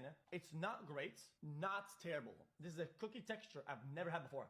After a couple bites, the texture kind of thickens, right? It's a little bit odd. I give it a 1 to 10. The initial taste is almost nothing. Aftertaste is okay. I'm gonna rate it like a 5. Aftertaste is pretty not great. I think that's a completely fair review, by the way. I think that's very level-headed, the review he gave, because gluten-free stuff's just like, it's just not as good. Tate's cookies, actually, Tate's chocolate chip cookies, the gluten-free variety. Oh my God, they're so good. They're better than the gluten version. I don't know what it's like they mixed them up and they accidentally are selling the gluten-free one as the gluten one. Oh my God, they're delicious. I'm delicious. But yeah, classic. When you try to make something that's inherently not healthy, cookies, and you try to make it healthy, it's not going to be f***ing good. I made candy, and guess what, motherfuckers? It's f***ing candy. Don't eat candy if you want to be healthy. Same shit with f***ing cookies. Why not Yeah, just you make a should normal just. cookie? Why? Yeah, like I said in the beginning, she should have just made a regular cookie. Or not her, just a company that just makes regular cookies at a regular price, and all she had to do was just slap her face on it, and that's it. And then you could have been, I guess, I don't know what Pokimane's audience is. I assume it's not mostly children. I assume it's just desperate men. So you probably could have just said like, "Oh, I made these," and then not, gone as far as like, "I tried to make a health cookie and I worked on it for years, blah blah blah," and you probably would have been fine and probably successful. Why do you have to f***ing... But don't know. Marketing have to be, it's 9% healthier, but 15 times more expensive, and it tastes like shit. Work out in a real cookie. He did kind of go on to continue to roast the cookies on stream, though. I mean, I was gonna keep some of the money to buy some cookies, but I mean, I definitely can't afford it. With $3, I get like half a bag, to be honest. That's like a whole half bag right there. Cookie thing became a massive joke.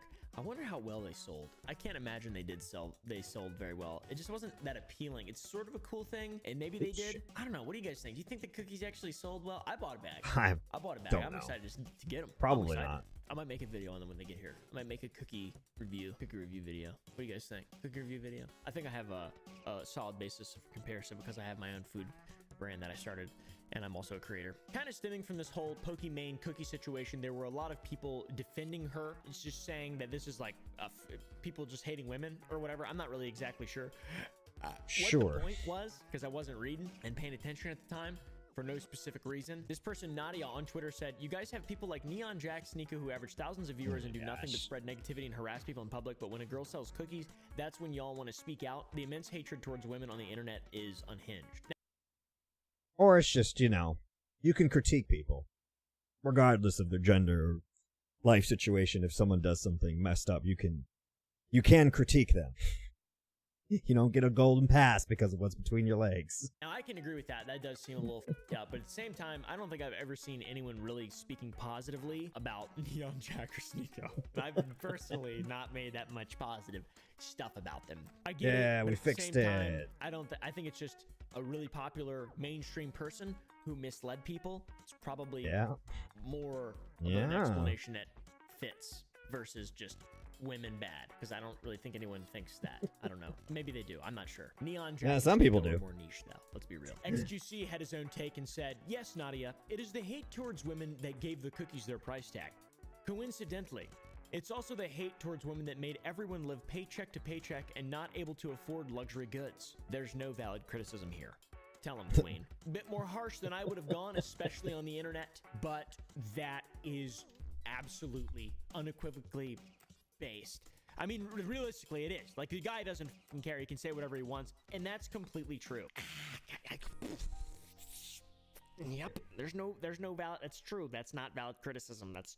I understand it, and I understand what you're coming towards.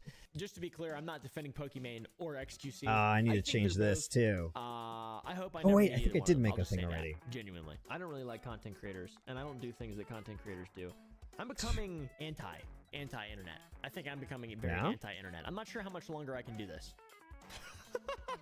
People who get rich from making content seem to be stupid people, and then they're fighting on the internet. That's pretty much what's happening here. Yeah. Oh, by the way, XQC's channel was deleted over the weekend. His YouTube channel, not good. his Kick channel. He got Great. copyright strikes, not claims, but strikes.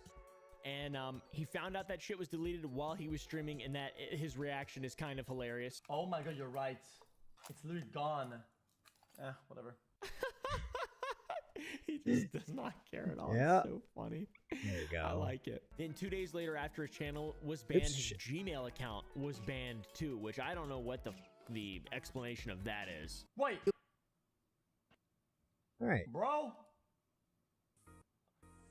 is my main Gmail also banned? Less than 3.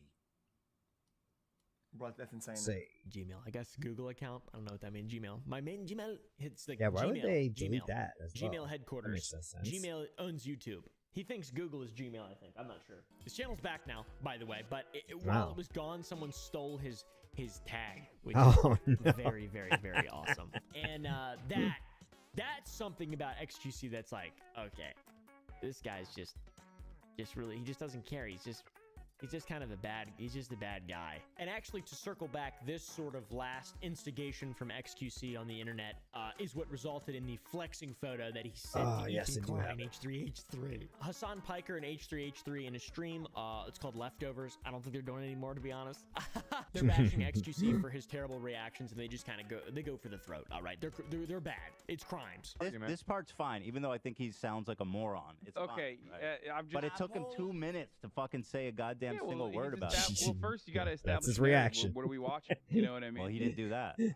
That's most of his reactions. Is you're lucky if he's even there on screen. We all know that though. Okay, I think if I just do this. Oh, and it's ginormous. Cool.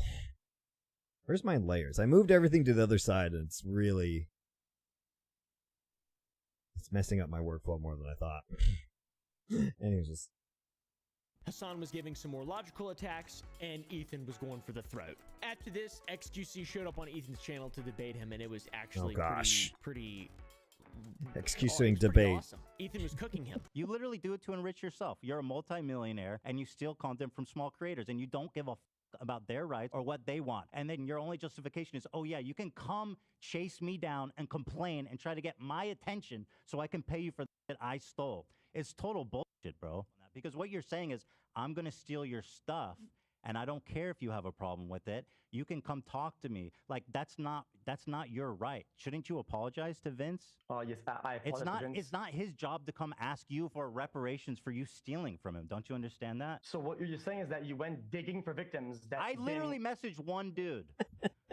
Okay, so nobody in your production room believes Why that. don't you just apologize to Vince Vintage? I absolutely... Yeah, it's just, you know, I mean, I don't really say it. He just does, like, I mean, especially being on Twitch, I mean, you can watch YouTube, so I'm watching YouTube stuff on YouTube. But like I said, there's a difference between, like, you know, me watching something from someone days afterwards when nobody watches me stream anyways, versus him where they're just gonna watch everything through him, and that's the legitimate criticism, and he just will face it, which is surprising since he's so, like, usually he's so, you know, I guess his ego won't let him admit that, which is funny because he has so much money that he pretty much does whatever he wants, and he knows that, but he for some reason just won't admit that and be like, yeah, I do because I can. Absolutely will, and I feel I didn't get a Twitter DM. I didn't get nothing. I feel really bad. You want to know why? Because all about the whole sphere of this, everything around it, is to make something good happen, right? There And that matters That's to me a such lot. bullshit, bro. Nice try. And then XQC called him bald and stuff. And then at the very end, he DM'd him Yeah. a picture of his watch. It was just very sad. It just seems sad. I don't know what's going on here. After all is said and done, Ethan's no longer on Twitter. He retired from it allegedly, and they squashed their beef together. So it's pretty baller. I was like, I know like some beefs, like you probably take them like past the screen, but I'm not like that. Like I can't do it. I think it's so, like I like content and whatever, and I'll have beef with people, but like at the end of the day, it's all virtual content, and you're not like a pussy if you're not like fucking fighting people in real life. Like these are all internet problems, all of them. They're internet debates, internet problems. They're all internet shit. I know people think that like I'm gonna go fight him in real life because of an internet problem. It makes no sense to me. So I don't do it, and I always tell people that I do it. That I don't do it. I don't take problems off the screen. That's fair. And God, I can't. Even just listening to the like small clips, it's just like you're not saying anything. It's so annoying. internet Oh problems are gosh, different than real life. I don't know how people listen to us speak for hours. I just don't.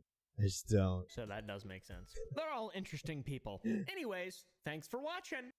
That was pretty good. I was glad it wasn't just the cookie thing. I'm glad that it went for more than just that. Oh, it goes away when I do that. That's interesting. Oh god, that went way longer. Let's see what else. Oh god. Oh yeah, the Matt Rife. Canceled for making jokes. I mean, the whole Matt Rife thing, which is like, his career on its own is its own topic. But yeah, his, like, I'm the one who thinks you can joke about anything. As a stand-up comedian, you can joke about anything. But it's kind of like performing kind of like doing like an extreme sport where it's like, yeah, you can like ski off a cliff and do like 3 backflips, and be super cool. But if you want to survive, you have to have a lot of experience in doing that. And I feel like jokes are kind of the same way, where it's like I think you can joke about any subject, but you need to have a certain level of experience and competence in order to pull it off. And in Matt Rife's situation, I feel like it was just a bad joke. Like it wasn't bad because of the subject matter. It was just bad because he's not a very good comedian. He kind of got famous again. One of these like got famous too quickly, mostly probably because of the way he looks. and he just didn't have the experience to pull off a joke like that. And it was just the joke was bad. It was just flat and not very funny. But like I said, it's not because of the subject. Like you can joke about. There's that one guy. What's his? I'm so bad with the names. So I'm sorry, but he has a whole good portion of his comedy. He's like that bigger guy from like the South, and he has like the whole thing about like Down syndrome and stuff. He has like a whole huge thing about that, and everybody, it's great. Nobody's doing anything about that or saying anything. It's because he has enough experience to make it work. And I feel like the Matt Rife thing wasn't. He just couldn't talk. It's just didn't have the experience to pull off a joke like that. I think that's pretty much it. And people just, an excuse to get angry and to, if you give them an excuse to get angry and to make a whole bunch of content and say a bunch of things they don't actually believe in, they're gonna do it. Let's watch one of the. I'm looking at that other guy that I said, but I don't want to do a video that was too recent because he's not as popular as obviously like Oompoville. I mean, he's way more popular than me. I am about to make. Oh God, I forgot his channel does that. Don't do that. Please take that out of your channel. Gosh. Let's see what he's got. Oh yeah, the Illuminati downfall. Ooh, it's an hour and a half. Do I really want to watch him for an hour and a half? I don't. This one's 3 days old. He's probably got all the views that he's gonna get from it. I think 3 days is it. It's on that Nick is not green guy. Sorry. The face of up and coming. Oh, stop. Yeah, the Nick is not green guy is very weird. I remember because, like, again, I don't watch a lot of YouTube, but when I do, I do watch some stuff. Like, I have stuff that I watch when I hang out with people and stuff like that, and sometimes we watch like one of the people's we watch is the the commentary gods, the commentary guys, the Drew Gooden, the Danny Gonzalez, Curtis, the guy with the mustache, you know who I'm talking about. We'll watch them. I'm not super into their content anymore. I don't know. I think things get kind of old for me, I guess. Not that there's anything wrong with what they do, but I do remember when they started, like, there was like a weird, I think it was probably like maybe a year, maybe it was longer. Maybe it was long ago. But I remember when they like started, I don't know if you noticed, but like each of them like were adamantly like promoting these random creators, and it was just weird because a lot of them were like, some of them were the same, like the Nick is not green guy. I remember specifically the first time I saw him was like on two of the, I forget who's he was, Danny Gonzalez or Curtis's, like he collabed with them or something, and like, or maybe it was someone else, one of the other bros. But anyways, that's where I first saw it, and then they promoted some like that other woman with the two names. I forget her name. And then they did this other woman who they quickly went away from because she was just saying a lot of nonsense about men and women and is a joke now. But I just remember it was weird that they were like promoting these people for like seemingly out of nowhere, and it was just very weird and like awkward. And maybe they just met organically and they were friends and they wanted to help. Who knows? But I remember Nick is not green being one of them, and I remember being like, I don't really judge. But then again, I'm really stubborn about like not wasting time, but taking time to watch new creators. And so I was like, maybe it was just that. But then like his videos because I watched that video, his videos got put, and I remember watching like 2 or 3 of his videos and getting real like, my biggest problem with him is he was just kind of like, unlike the other commentary where they were like fun and like light and, had put effort into like editing and skits. His was just very like zero effort, zero like wit or wisdom or anything. It was just kind of just like a bland reading, and then it was very much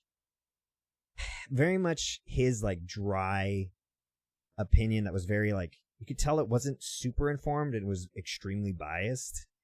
And that's what kind of put me off to him real quickly. And then later, like again, I didn't follow, but obviously I've seen his name pop up in a bunch of scandals, which I assume this is what this video is going to be about. Nick Green is arguably the face of up-and-coming commentary creators on YouTube. And That's on sad. the surface, That's a would sad seem statement. amazing. He promotes values such as inclusivity and equality, which is refreshing given the rise of so-called... Oh yeah, he's more like the hey, it's what's his face, Aiden Ross, not bald man. Yeah, that was another thing. He is like the antithesis of you know, the I'm a nice guy, which is like you should stay away from those people. Like I always say, don't find nice people, find kind people. Because there's a big difference between people who are nice and people who are kind. Like me, I am not nice, but I am very kind. But I won't be nice about it.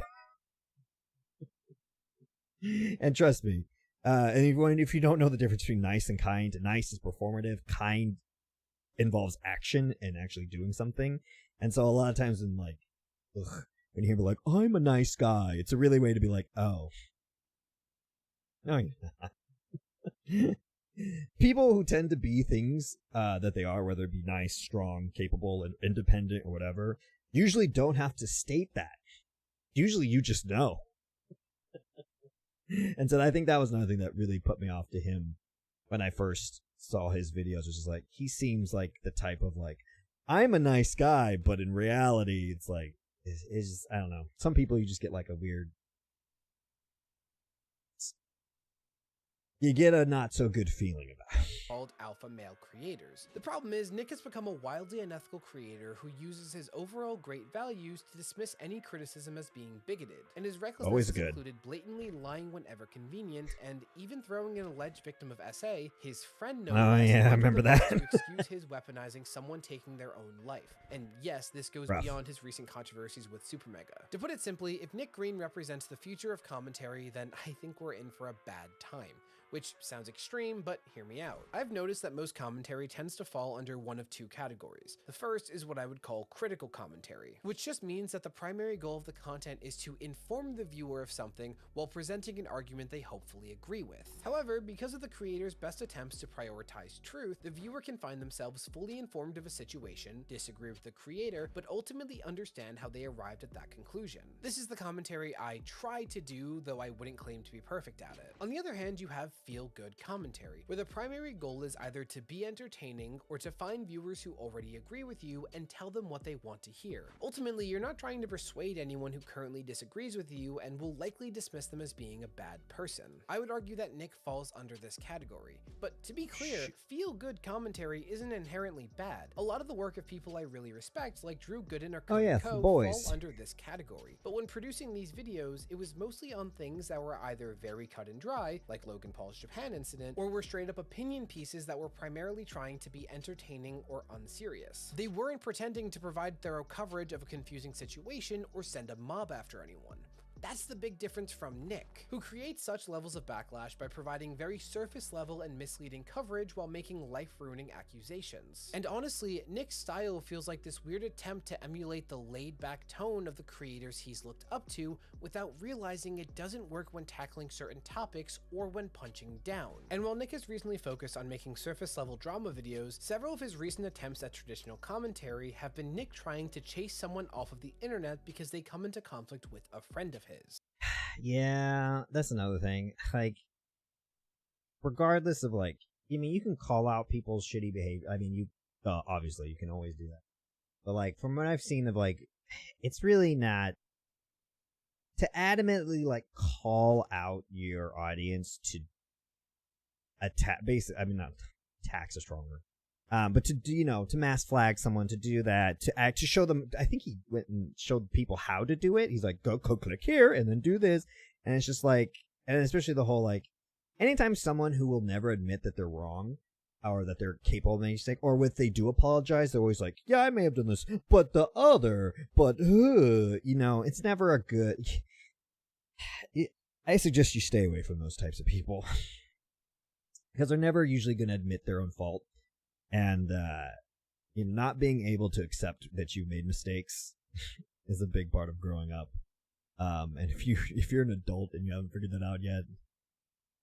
And during his coverage of such events, he has a very subtle but incredibly misleading way of turning a he said she said situation with much nuance into one where his friend is unquestionably the victim and the other party is a villain who needs to be dealt with. Let me explain. In doing commentary, you're going to come across facts, opinions, speculation, and hearsay, which is the unproven word of someone. And using all of that in your commentary is totally fine. It's all fair game. But where Nick's problem lies is the fact that he will state all of these things as fact. In other words, if something contributes to his narrative, it 100% happened, and if something hurts it, it is false and outright ridiculous. For example, listen to how Nick is about to take a minor fact and add a touch of vague hearsay to launch into baseless speculation that somehow acts as evidence for an incredibly serious accusation. It's hard for me to completely understand where they're coming from when they say they weren't trying to cover up a sexual assault, especially because two close friends of theirs, Justin and Kelly, both removed Super Mega from their Twitter bios, and according to Lex, it was after they found out about Don's situation. And it really did seem like they were two of the people that were closer to Matt and Ryan, so to know that they were willing to immediately disconnect and separate themselves from Super Mega says a lot about Matt and Ryan's character. It says a whole lot of stuff about them. And Nick's banger evidence has since been completely debunked, as the two employees in question, among others, have since spoken out both in support of the aforementioned Matt and Ryan and against Nick. And this may seem like a pretty minor criticism, because let's face it, everyone sometimes does it without realizing, including me. And every time someone does it, it typically has a very small effect that is honestly negligible. But when you do it 20,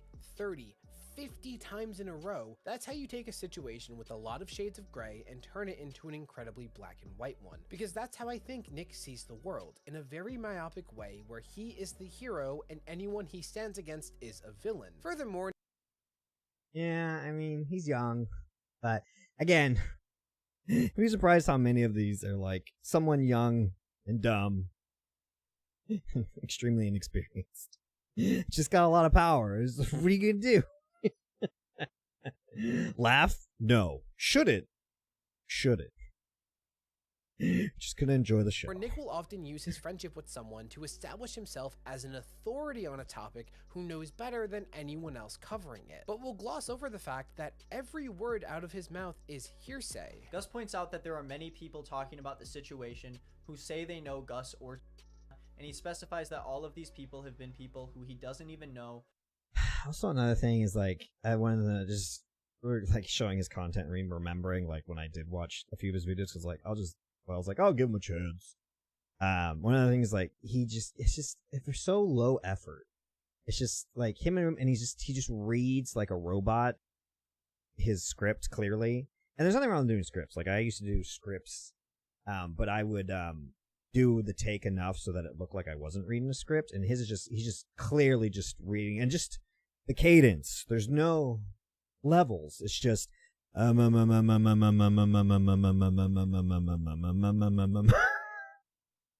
just terrible. But hey, who am I to criticize another artistic vision? I wouldn't call it a vision. Anyways. Or who do not have any actual insight into their lives. Well, I don't know if you can say that about me. I felt the need to address this interview so more people could hear from someone who has real life insight in this situation and knows more than the actual public does. Now that's a lot of confidence considering Nick goes on to exclusively cover this situation by stating hearsay from his friend as fact concerning events he did not witness. He doesn't actually witness anything for himself, yet is stating facts as if he did while presenting himself as an insider. She can confirm that her behavior and the response to Gus in this story is completely false. She did not scream at Gus and she did not slam the door as she left his house as she couldn't because her hands were full with her belongings and her dog. Everyone who is friends with whatever happened to Gus? Did he ever recover from that? Did we ever find out what actually happened? How many lies were told? Who knows? Did Gus quit from that stuff? I remember that. I totally forgot about that. That just it leaves your brains. Nobody cares after a while. doesn't respond to situations like this with open and aggressive behavior. And while I'm going to get into what I call Nick's pattern of being a pathological liar, a phony that uses feminism for his own gain, and an outright bully teeming with arrogance, it's easiest to prove when Nick has outright lied to millions, so we'll start there. The two biggest examples of Nick straight up lying can be found in his coverage of the controversies involving Super Mega and Gus Johnson. And while I've previously covered both of these situations, links below, I want to talk about his lies in more specific detail. Because Nick will insist that anyone who criticizes his involvement in these situations, or even has the nerve to disagree with him, fall under the category of being bigoted freaks, Reddit debate bros, or are otherwise negligible, where their opinion does not count. There's too many Reddit debate bro dorks on this website trying to come after me every single day. So much of the criticism I've received from making these videos has been from people who never took the time to watch any of the videos I made about the situation, and it becomes increasingly more obvious that they took the word of people deflecting from the truth rather than actually watching all of the videos involved. That is the definition of attacking someone in bad faith. And you're going to notice that this attitude towards his critics is very consistent, where Nick truly believes it is impossible for someone to criticize or disagree with him without being either misinformed or acting in bad faith. But first, Nick repeatedly lied a good about place his to be. involvement with the Super Mega situation. All the people who disagree with me are bad. That's the approach I like to take. Everyone, they're all wrong and they're bad people. You should listen to them. For months. To make a long story short, Nick's friend Lex shared her experience being assaulted by an employee of Super Mega composed of... I wasn't oohing at that. I was oohing at this. The little... It's a bad time to ooh. I was oohing at this. Graphic is so big. It's like it gave a warning. It was like, my computer's like, we're using too much data, which is a lie. That's why I oohed. I didn't ooh at. It was a bad time to ooh. I'm sorry. Ryan. And Nick decided to make 2 videos on the topic to support his friend. Oh. Hey, we're getting an ad already. We'll judge this guy on how many ads he put in this. 6 minutes. He might have done that himself.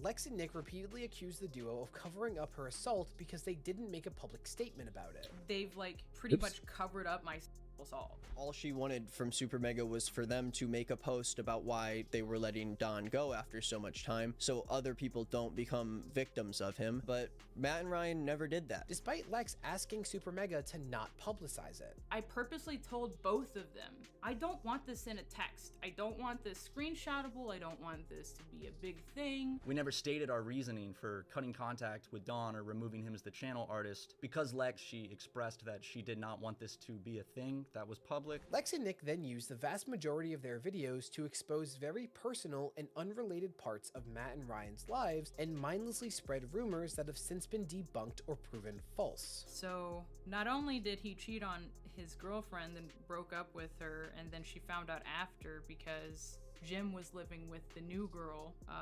Well, she's still friends with Jim.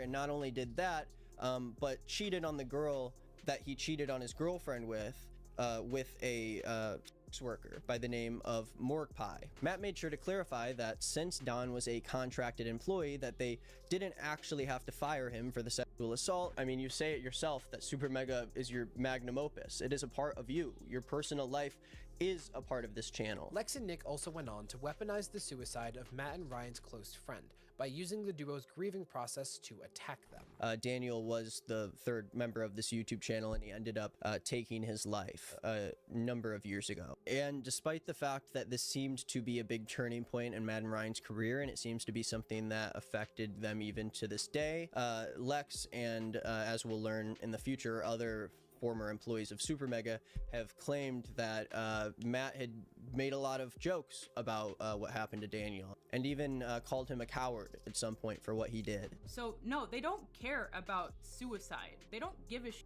about suicide. They only give a shit about themselves. Mind you. Also, no one ever talks about people grieve in different ways. Like, you can't really. Just because someone doesn't grieve the same way you do doesn't mean that they don't care. Like, for instance, if any of my friends die, I'm 100% gonna make jokes. Especially if you die funny.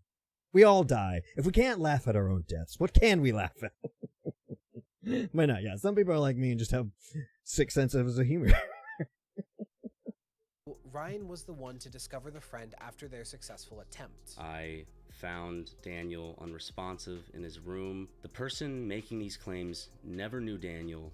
They definitely were not a part of the group that experienced the trauma of losing him. Now, Nick's coverage of the situation has been criticized for weaponizing such a tragedy while engaging in what has been called hit piece behavior. Nick initially dismissed the criticism with the claim that because he was personally invested, he couldn't be expected to prioritize truth when broadcasting to over 1 million people. Of course, I'm gonna take the side of a personal friend of mine when she comes out with a story about her own Truth is irrelevant.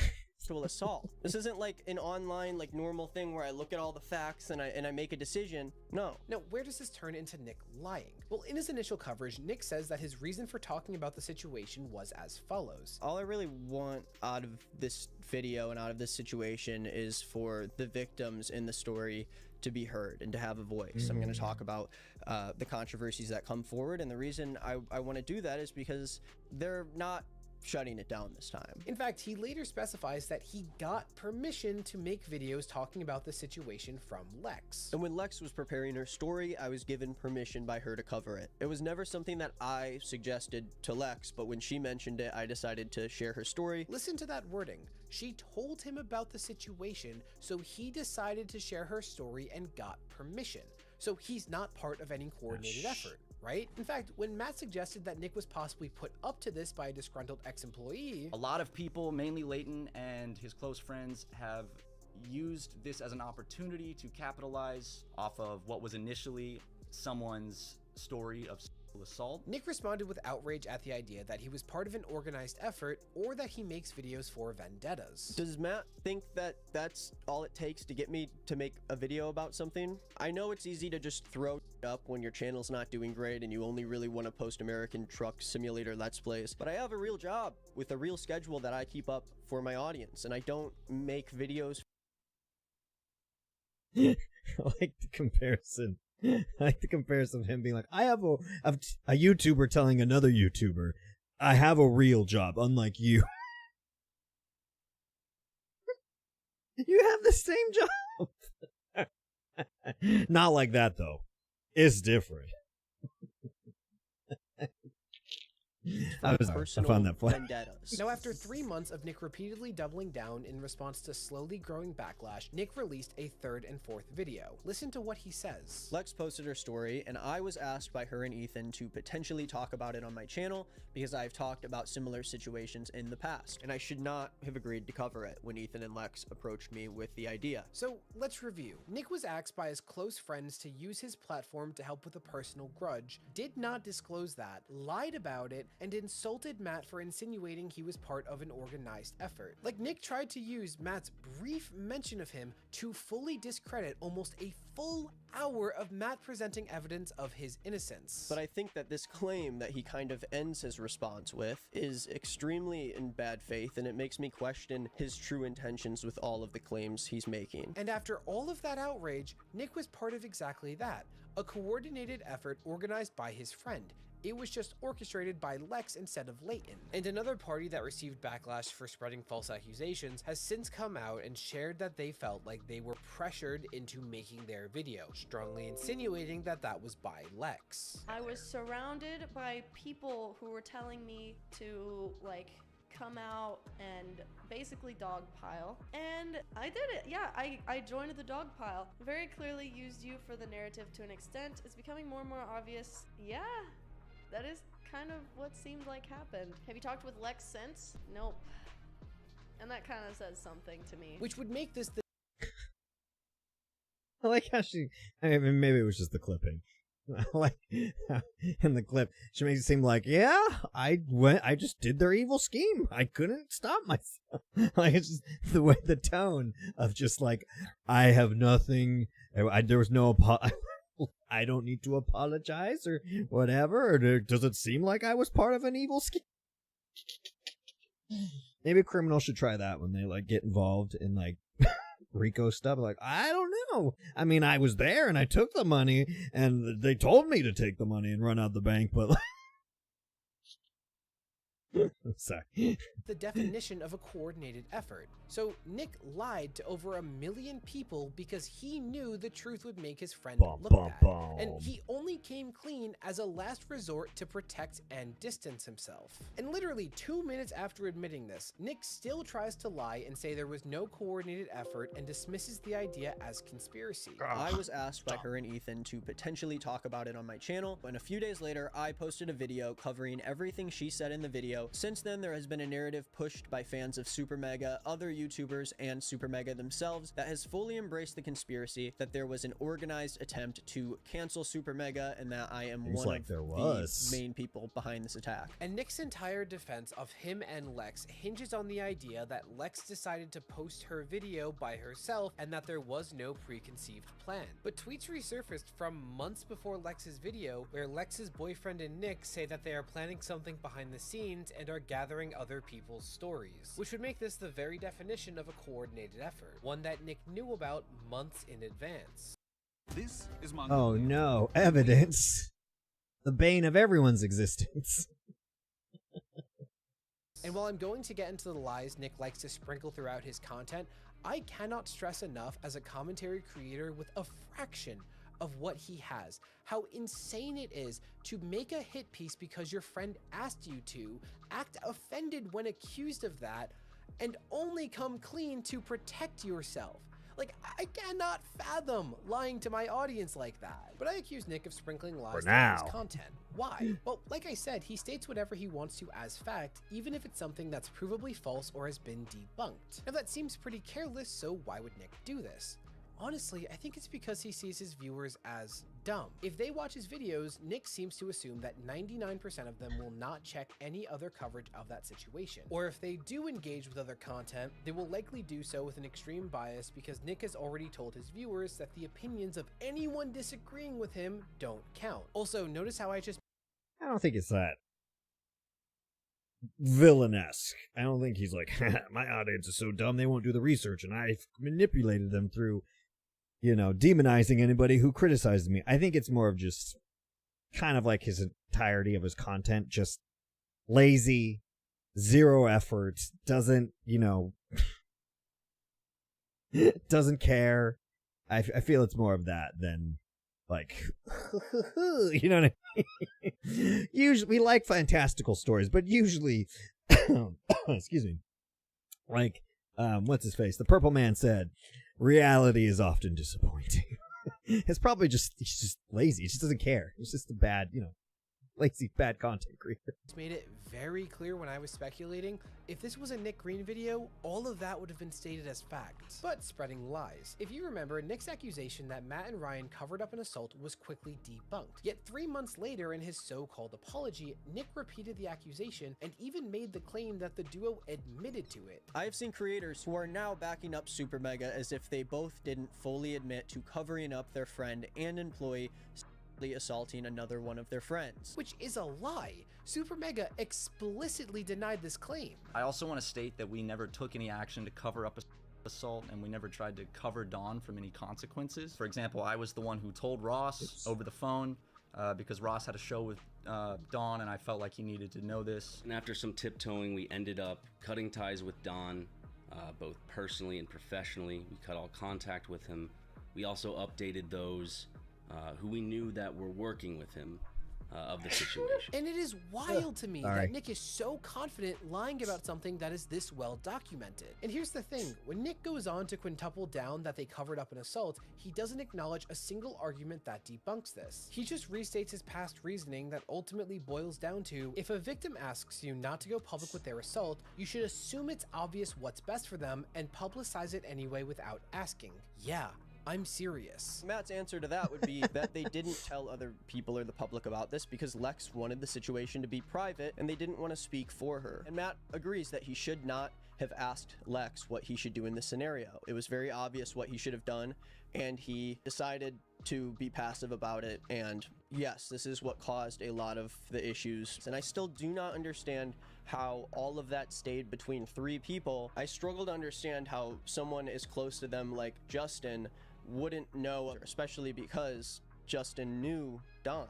I'm all for keeping Lex's story private if she wants it to be private, but there's gotta be a way to tell your fans in a safe way that Dawn is not someone who they should follow anymore, that he was let go for a reason. All she wanted from Super Mega was for them to make a post about why they were letting Dawn go after so much time, so other people don't become victims of him. And unsurprisingly, given how that makes no sense, Nick has never been able to provide a suggestion as to what Matt and Ryan should have done. And personally, if I was constantly repeating a claim that has been debunked, I would probably acknowledge, like, hey, I know a lot of you disagree with me coming to this conclusion because of XYZ, but I'm still making this claim because of ABC, or I'm able to disprove XYZ. Ugh. But instead, Nick seems to rely on the assumption that his viewers have not seen his talking points debunked, so he can continue hiding behind virtuous buzzwords to mischaracterize his critics. Nick also says this: It has been very clear that they are not above denouncing the hate that Lex is receiving because of things they said in their videos. Matt and Ryan will not stop anyone from claiming that everything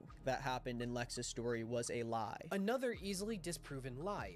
Both Matt and Ryan have explicitly disavowed any attacks on Lex and have stated that they believe her. From the beginning, when she told me, I fully believed and have supported Lex. I am in no way saying that her coming forward with the Dawn situation is a ploy by Layton to get us canceled. Do not harass anyone that was mentioned in this video. I'm not sending any harassment. I took these allegations seriously and expressed my support for Lex. Could have been handled so much better and should have been handled so much better, especially since Lex was the one who trusted us with her story and her trauma. And Nick even says that Matt and Ryan are bad people for not coming to his defense. Matt and Ryan are well aware of how their audience is responding to this. They see how dishonest the claims are about Lex, myself, and many others. But it has become very obvious that they do not care how their audience is responding to this. Imagine getting 1 million views by smearing someone's name with false rumors, weaponizing an unimaginably traumatic tragedy, doxing Matt's girlfriend, gloating about all of this, and criticizing your victims for not defending you. And this is one of many examples of just how out of touch with reality Nick is, not to mention entitled. If you were packing for... Yep, like I said. But I'm sure he's a real nice guy. His behavior isn't new for Nick. He deployed the same tactics against Gus. Damn, we're only 20 minutes into this. Johnson around a year ago, down to the easily proven lies. Now, I'm not going to go into the minutiae of the situation for a 4th time because honestly I don't want to, and it's not relevant to my point here. Deja vu for some of you, I know. But 2 years ago, Gus's ex-girlfriend spread accusations towards him in a very messy and misleading way concerning events that had taken place 3 years prior. This led to Gus losing over 400,000 subscribers and counting. For 6 months, Gus exclusively made apologetic statements where he chose not to provide his perspective on the events, which the other party responded to by escalating the situation in ways that were cryptic and arguably quite manipulative. And the ex-girlfriend eventually had to acknowledge and admit to one instance of spreading lies for her benefit. Eventually, Gus partook in an impromptu interview where he for the first time gave his perspective on the events. And while his tone was very apologetic, Gus provided revelations that painted a very different picture of his ex's intentions, such as her asking to get back together just 3 weeks before she launched the campaign to ruin him. She surprised me because she came back in and she had brought me some gifts and said that she wanted to get back together with me, that she was sorry that it didn't work out, she didn't want to give up, and she said she wanted to come back into my life. And I just looked at all the effort that we had put in the last year, and I just thought that we had really given it as much of a try as we possibly could, and I just said, I'm sorry, like I'm not there right now. I don't think it's a good idea. As well as her allegedly screaming at and threatening to blackmail him in response to his rejection. And she screamed at me and said, you know, you put out whatever you want, but don't say it was mutual. That's a lie. And she slammed the door and left my house. Now, why does this matter? Well, the interview caused the girlfriend to receive backlash after 6 months of public support, and she happens to be friends with Nick. See where this is going? Once again, Nick got 1 million views by inserting himself into the situation with a video where he stands up for his friend and lies countless times in the process. That's just being a good YouTuber. You always got to insert yourself into things you don't belong in. Process of doing so. And while I've already talked about Nick's sloppy coverage, link below, I want to focus on Nick lying and being deceptive about things that are easily disproven. Here's an example of what I mean. Through all of this, has not gained subscribers, so it wouldn't make sense for her to lie and bash Gus just to hurt his career. Okay, so she didn't benefit from the situation, which proves she had good intentions, right?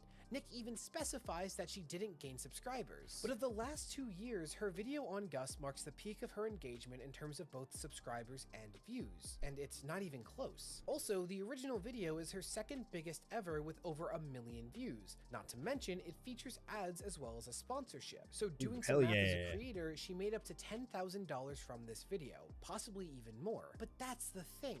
While I don't have a problem with anything I just said, many agreed that this reflected poorly on Gus's ex. So rather than say, while she did gain XYZ, I do believe her when she says that wasn't her motivation as it wouldn't be worth the negatives, Nick doesn't do that. He just says that it didn't happen despite it being very easy to prove he's lying. He acts like he's able to decide what is and isn't reality. And I think it's because Nick knows that most of his audience will not fact check him, so he wanted to get ahead of Gus's interview making the rounds, which is the exact same thing he did with Super Mega, where he rushed out his video before they could defend themselves. Another claim that is being made about me is that I made my initial video without looking at the evidence or letting Super Mega speak about their side on the issue. If you know my channel, especially at that time, I was posting constantly and I was always trying to be the quickest one to get to a story. I do think I should have waited until Matt and Ryan responded to everything before talking about it. In hindsight, that is a big mistake that I will not be making in the future. I definitely need to take a look at my content and look at the way that I can impact other people as a result of telling my stories. Now, Nick also likes to lie by omission, leaving out information that reflects poorly on him or his friends. See, at one point, Gus says this. When one person right after a breakup really just smears you like this. Now, this was in reference to Gus's ex encouraging speculation with vague and inflammatory posts while liking dozens of tweets that change and contradict her original story, as well as posting a tweet the day Gus canceled his tour that seemed to gloat about it being canceled. Now, Nick responds to this with the following. Besides the fact that it doesn't use Gus's name throughout her original video, and her relationship with him was only a small but necessary part of the video. Which, yeah, is 100% true. She did not use Gus's name in her original video. However, Nick conveniently leaves out that Gus's ex publicly confirmed she was talking about him within 6 hours on both Twitter and YouTube, not to mention the dozens of tweets she liked that referred to him by name. Now, that's not a great look when you're accused of launching a smear campaign. So Nick just decides that Gus's ex only liked tweets that echoed her original video, but somehow at the same time, it's okay that she endorsed false accusations and harassment. Gus does get upset that she liked tweets that made him look bad, but they all echoed ideas Bit that she me. already confirmed in her video. Did These you weren't bite me? news statements that she Why was did you bite? co-signing, but support that she was receiving for a story that was hard for her to tell. Gus also never specifically states what liked or retweeted and how it made him look bad. It was just another vague shot that he took at her to make her seem emotional and illogical. He also makes the bizarre claim that created memes. I don't know exactly what he's talking about here because again, he doesn't specify, but I assume that he is talking about the one picture of a Pokemon card that Selena put on her story. For someone who works professionally in comedy, I don't know what his idea of a meme is. For the record, much of the public, including myself, only learned that she was talking about Gus because of a notification on the Twitter homepage. One that showed her either liking a thread that proved it was him or one of the dozens of tweets attacking him by name, as well as her confirming it within the comments of her video. Not to mention that people used the tweets she liked as confirmation of various false accusations. And this exact behavior is a large part of why there are so many misconceptions concerning Gus to this day, all about events that now happened 5 years ago. Oh, but all of that makes his friend look bad, so Nick just leaves it out or decides it doesn't count.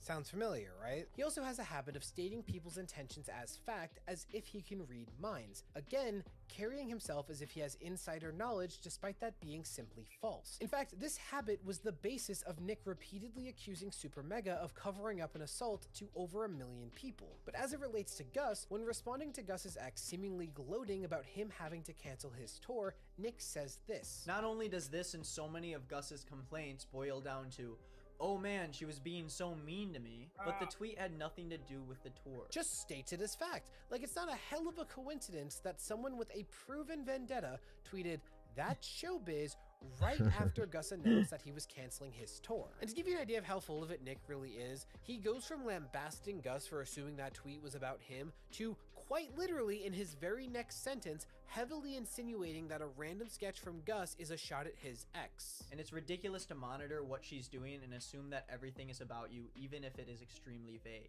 After Gus took a break from YouTube, his first video back was a sketch about a kid who was being overly dramatic about a medical condition and needed an ice pack. It came off as extremely tone deaf and as if it was a direct shot at... Oh no. Yeah, it's not really good to make a point and then to do the exact same thing. And because his unbiased coverage is little more than fanfiction, Nick will often contradict himself. For example, Nick repeatedly states that when someone comes forth with accusations, they're often attacked and chased off the internet. Everyone knows how these YouTube cancellations end. The canceled creator remains financially comfortable while the victim is bullied by the creator's remaining fans until they leave the internet. No objection so far. But whenever Gus doesn't describe something in vivid enough detail for him, Nick just decides that it's because he's trying to cover something up. But when he has the opportunity to be open and honest about what he did, he refuses to be specific because he knows he can't get away with the horrific things he said or did. When it's just as likely that Gus was being vague because of the very issues Nick described. But it's more convenient if his friend is perfect and Gus is evil, so Nick will state anything supporting that narrative as fact, just like with Super Mega. Now between this and the Super Mega situation, notice how Nick's language very subtly rewrites events that he wasn't even present for. And most of these lies aren't even necessary, mind you. They don't change much on their own. But Nick does this non-stop in order to slowly transform a situation from there is very little certainty of what happened to this person is a straight up villain and we need to chase them off the internet. And his coverage of both situations received over 1 million views before Nick quietly deleted them. Really picture the damage that Nick has done with his deception twice. And Nick's defense is always that it's obvious he's going to believe his friend, fully ignoring the fact that there is a difference between being a good friend behind closed doors and making a public spectacle by presenting hearsay as fact. Because I don't think he sees having a platform as a responsibility and a privilege, but a game he's entitled to play. And look, I don't really care if truth is the reason that these creators face whatever consequences or you just don't like them. But in both instances, false accusations were able to spread as a direct result of Nick lying. But okay, I think I made it clear enough that Nick lies. But I also said I thought he was a phony who uses feminism for his own gain. And You that's a did huge say leap. that. So surely I have something to back up a claim like that, right? Come on, you already know I'm gonna over-explain it. When Nick talks about what his female friends deal with in response to coming out with troubling stories, he goes out of his way to constantly emphasize that when someone comes forth about an accusation of abuse, generally a woman, they are treated harshly by the internet. In fact, Nick makes it a point to present himself as an ally to women. He is absolutely... They tend to do that. The nice guys. They tend to... Yeah, they tend to play that game. Like I said, I mean, I already said the initial impression of Nick when I first saw, before all this came out. Watch out for it, people. Preying on women. When I did the video about him in the podcast, the whole thing was like he was being misogynistic and weird about women. Things will be blown up to a big extent by small groups on the internet, specifically a lot of men who want to use this and weaponize this against women who try to be in power positions or do what Lizzo preaches to do. Now, I don't think I have to explain why this is disgusting. Sneeko is harassing a female content creator, telling her that the reason why she's so upset is because she hasn't had sex in a while. Andrew Tate continuously shows how fundamentally little he thinks of women and how gullible they are to fall for lies and tricks. Not only does Tate actively reinforce harmful patriarchal stereotypes about femininity and womanhood, he's such an incel.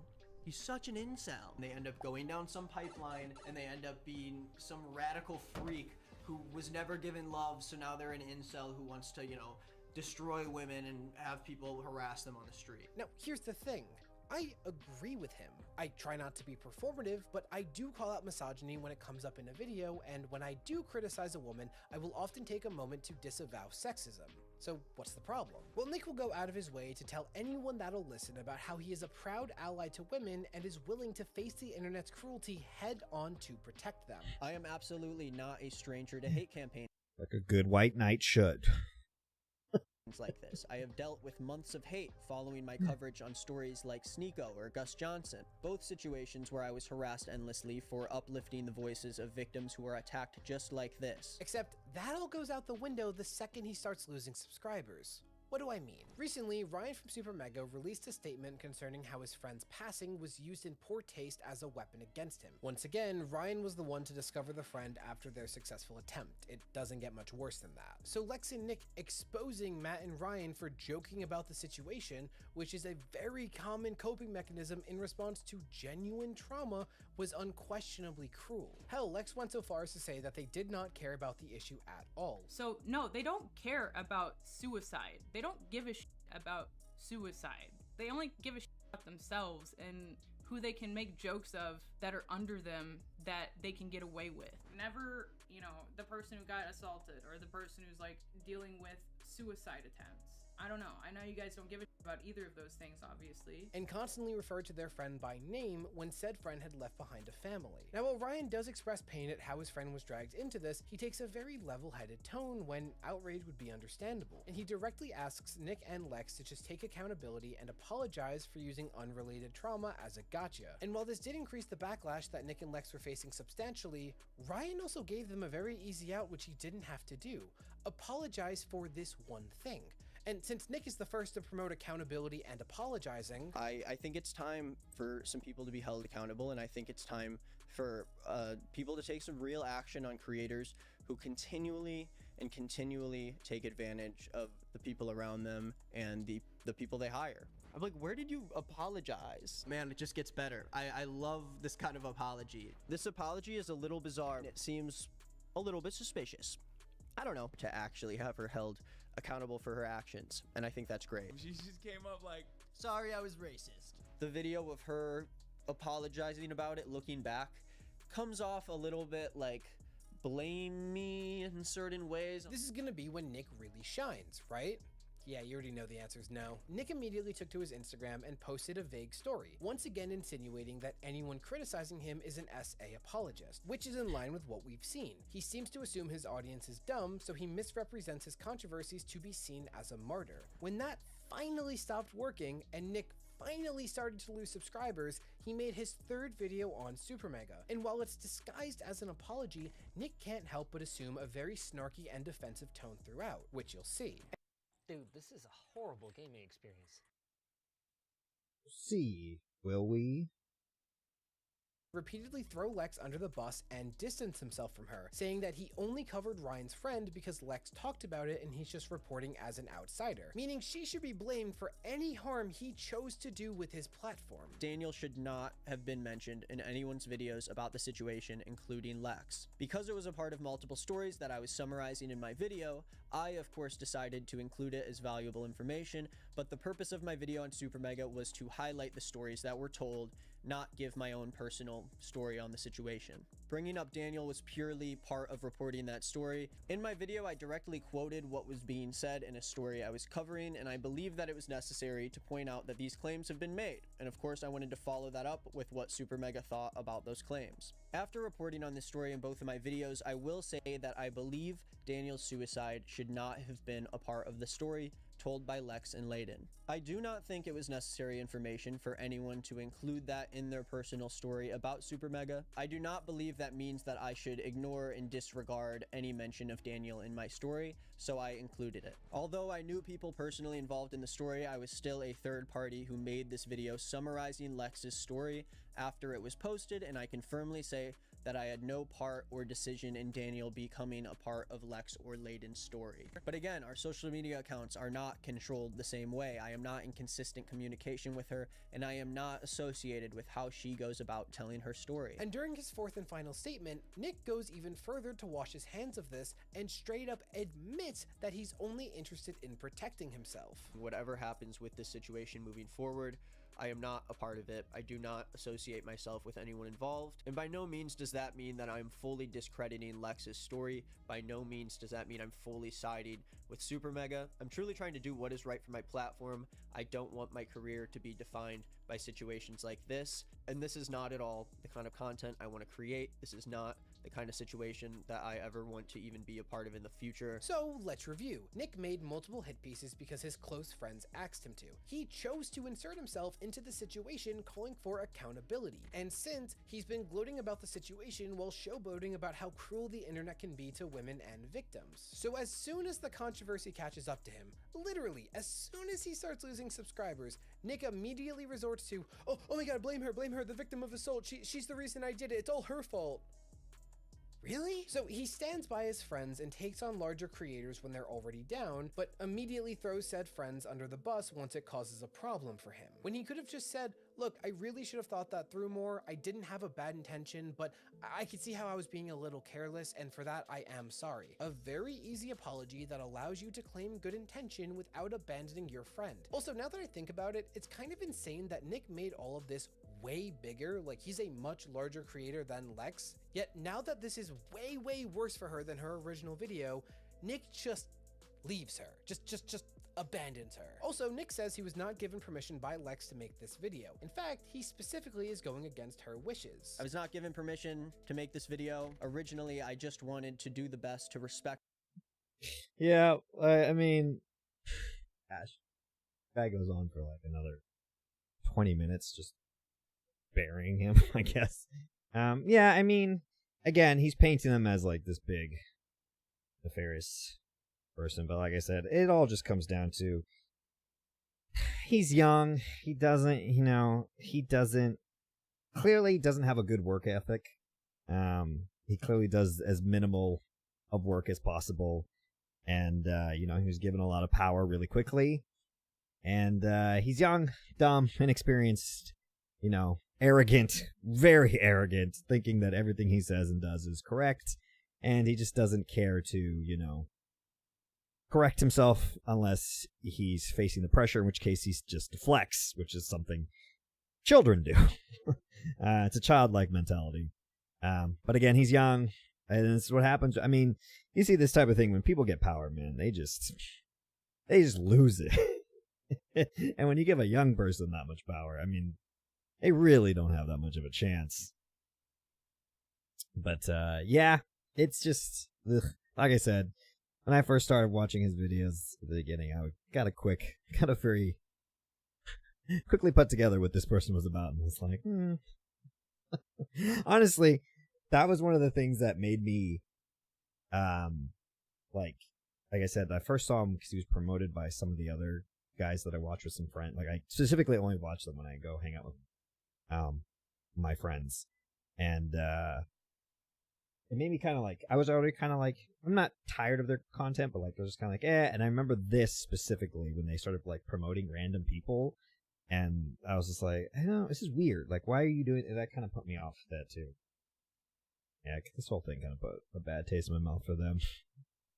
The wishes of the victim in this situation and be quiet about it to try to lessen. Sorry, the there's a amount of tiger I'm harassment poking in the face right now. Because I knew that talking about it would just result in more harassment against Lex. In other words, the second Nick starts losing subscribers, it's every man for himself. Oh wow, Nick, you're really standing by your friend as she relives the trauma of her assault. What happened? I thought getting canceled was no big deal and creators remain unaffected. But you can't ever name a single creator out there that cancel culture actually affects, when everyone knows how these YouTube cancellations end. The canceled creator remains financially comfortable while the victim is bullied by the creator's remaining fans until they leave the internet. If that's the case, what are you freaking out about? And if all of that wasn't bad enough, Nick can't help but respond to Ryan's very restrained statement by baselessly accusing him of not watching Nick's videos. Making claims that I used Ryan as a main point in my video, or that I exploited his suicide for views on the Super Mega story, makes it very obvious that Ryan really never watched anything that I made on the situation. If he did, he would see that all mentions of Daniel in my video were quoted from himself, Matt, Lex, or Layden. And ironically, Nick doesn't seem to have fully read Ryan's statement, because Ryan described Nick's coverage in great detail with time codes and never makes the allegations that Nick dismisses, such as making Daniel a key part of his coverage. Yeah, lazy. It's just, everything he says about this guy is just, it's just lazy. It's just, he doesn't put any effort into anything. So, and then when you compile laziness and low effort with extreme arrogance, you get. This is what you get. Don't do that. Don't be lazy.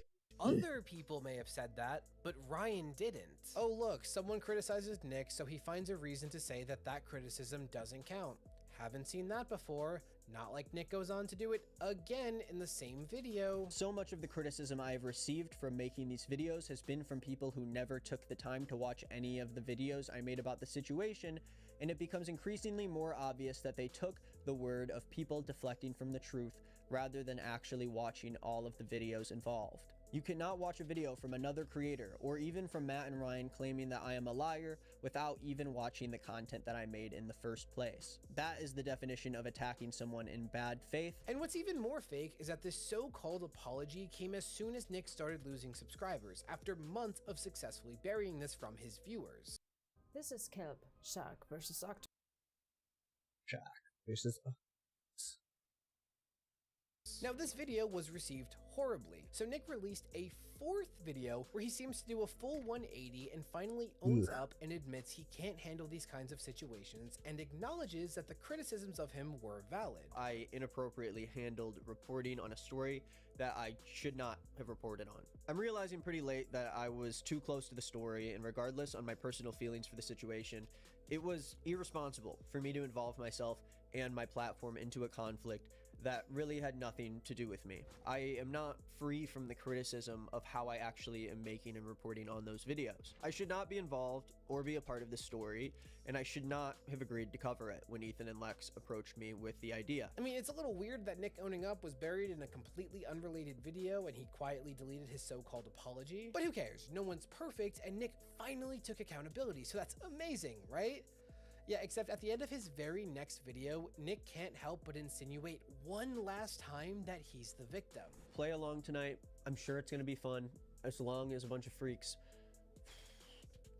just relax. Bet you thought I'd miss that, huh, Nick? Well, I cannot speak to his intentions. Seeing how Nick's tone goes from gloating to defensive to sincere in direct correlation to his subscriber count, I feel pretty comfortable calling him insincere. Oh, and in his apology, Nick still can't help but sprinkle the lies we've come to expect. For example, Nick says that after his initial coverage, he remained silent. This video being made is not an effort to refuel the fire. Originally, I just wanted to do the best to respect the wishes of the victim in this situation and be quiet about it. Because his repeated gloating was only on his Instagram stories, which leave no record after 24 hours. So Nick wasn't being silent. But the proof that he's lying can only be found in certain corners of Reddit, which makes it more obvious why Nick repeatedly demonizes Reddit to his audience. There's too many Reddit debate bro dorks on this website trying to come after me every single day. Now that's already pretty bad, but maybe it's still a reach to say that he's a phony who uses feminism. But it goes even further. Lex and others dragged Matt's current girlfriend into the situation despite her having nothing to do with it. Nick then went out of his way to showcase the girlfriend's Instagram to almost 1 million people. Who Matt ended up dating, and if you go to her most recent post, you can see that comments on this post have been limited. The top comment saying magnum opus. Mind you, Matt and this woman have never publicly disclosed their relationship, meaning Nick doxed her. And in his follow-up video, Nick pulled tweets from this girlfriend's private social media where she vents about the situation, specifically that her relationship was being dragged through the mud because of the lies these people spread. And Nick responds to these statements from, let's be clear, a victim of his sloppiness by saying he can use them to draw negative conclusions about Matt's opinions. Dude, just know people are fucking lying about me like crazy, and the only reason I haven't said anything is because Matt and my friends told me not to, because Matt is going to take care of it and tell everyone the truth in his response, debunking everything. Overall, you can tell that she is not happy about it, and I can come to a conclusion about how Matt feels about it. So wait, Nick will preach about how it's bad when women are seen as objects that are centered around men. But when a woman is dating someone Nick doesn't like, it's okay to dox them and imply they don't have their own agency. Interesting. And you want to know what I think really encapsulates Nick's relationship with feminism? I saw a Reddit comment that described Nick as the kind of guy that would talk down to women about feminism. And I found it funny, but of course I'm not going to include that unless I could somehow back it up, right? And Nick went on to do exactly that, saying he knew better than victims of assault and abuse. I have seen creators who have firsthand experienced the backlash of telling a story as a victim online who are now backing up Super Mega as if they both didn't fully admit to covering up their friend and employee actually assaulting another one of their friends. So Nick is trying to advocate for victims of SA and domestic violence, who are primarily women. Actual victims come forth and say they disagree with him, so Nick's conclusion is that he knows better than they do. Do you get why I think he uses feminism for his own gain? And to beat the inevitable straw man, I fully support feminism, but I can't stand performative allies that make these causes about themselves. And somehow this gets even worse. See, a lot of Nick's content is him just making fun of people he finds cringy. And while this isn't new, people like Cody Ko or Eddie Burback would reserve such formats for when they were punching up at horrible people, and it would be pretty good-natured overall. No, that's a fact. You see how he's like, even he is like riding it a little bit? Yeah, no, he's like, got he's flow. putting a little something into it. Yeah. I don't think Jake Paul understands that him and all his, they sound like Kids Bop. Yeah. My teachers never told me that! Yeah. On the other hand, Nick will do this for anyone who goes viral on TikTok, despite most of them being non-public figures. Because as we've seen, Nick loves punching down. And he even has a third channel where he does the same thing, but is more mean about it. Oh, because you see, he's wearing a pair of funny sunglasses, which means he's doing a character, Me too. which means it's okay. So as of now, Nick is acting as the successor to both Keemstar and Colleen Ballinger. What great company to find yourself in. But the first example that also demonstrates his feminism is performative is a video he made in response to the viral Love Surge TikTok. And since this video's I posting, remember that. the growing minority has criticized Nick for Not the love, not, but hey, of course he commented on that.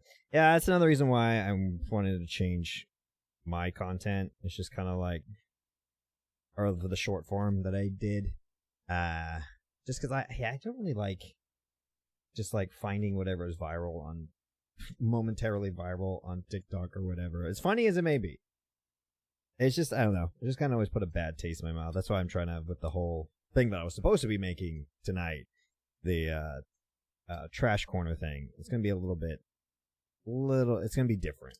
Yeah, that was one of the reasons why I'm trying to find some way to get like away from that type of content where it's just like, oh, I dunk, you dunk on, and just regardless of whether they deserve it or not, a lot of times they do.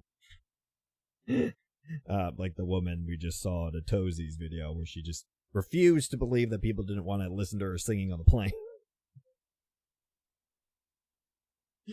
But yeah, I don't know. Just like finding stuff like that and then just doing the dunk that everyone's doing. I don't know. I just don't want to do stuff like that. essentially bullying a woman at her low point, and Nick has since quietly taken this video down. Uh-oh. What exactly is a love surge? Basically a couple posting their cringy, lovey inside joke and going Yeah, I remember that. unexpectedly viral. Now this Shake couple it. aren't really influencers. Most of their engagement seems to be people making fun of this video. In other words, they are much smaller than Nick. But Nick just piles on and makes fun of them because that was the trendy thing to do. This is called a love surge, and we do this when one of us has like so much love in our limbs that we can't contain it.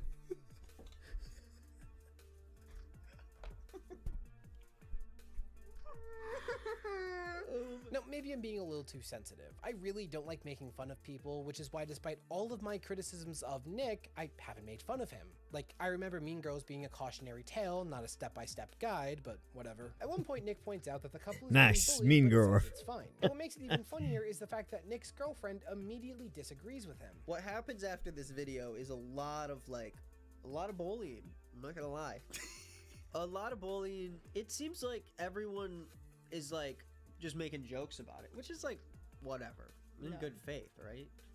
Yeah, no, this is like insane. I can't believe that they posted this on the internet, and I feel really bad for them. I think at the end of the day, you should just be able to do what you want, right? Like if you're a little weird, that's fine. I think if you post on the internet, like you gotta expect people are gonna meme on you, but I don't think anyone should like degrade them or something. I don't know, like harass them or something. It's funny. Yeah, he just totally ignores what she's saying and says the exact opposite as if he's agreeing with her. And here's the thing, I'm not dismissing good-natured jokes about how it's cringy. Even the woman in the video acknowledges that it's cringy and says she enjoys the good-natured jokes. But the situation quickly escalated to just crossing the line. Like, think back to Jake Novak, who had people filming him at his job because he went viral for being cringy. That was sad. That was sad. But people just get excited. Now think back to how much Nick talks about the internet being a cruel place, especially for women. So he's gonna try to be part of the solution, right? It doesn't end well. She seems really like, I can't believe the top comment. I like read the top comment. Oh, she's crying because the internet's being cruel and Nick's just in the corner laughing. But okay, that's nothing. It's probably as bad as it gets, right? Nope, because she posted a video where she breaks down crying in response to people hoping she'd experience violence and SA. So she's being threatened, as Nick himself later acknowledges. If you get big enough, you are going to be able to find the worst people on the internet, threatening you, hoping and wishing the worst things on you. So she's clearly at her lowest, talking about a topic Nick is super passionate about when it comes to his friends, yet there he is in the corner, just making fun of her and cackling the whole time. And you're like wishing that like someone cheated on each other, or wishing that like DV on me, or SA. I'm not talking about the hilarious stitches or anything. I'm talking about like the really mean, hurtful comments. And yeah, so I think a lot of times people type something online and then they don't see the result of it. This is the result. And if you like doing this to people and keep doing it. Oh, don't tell him that. Don't tell him that's how they do it.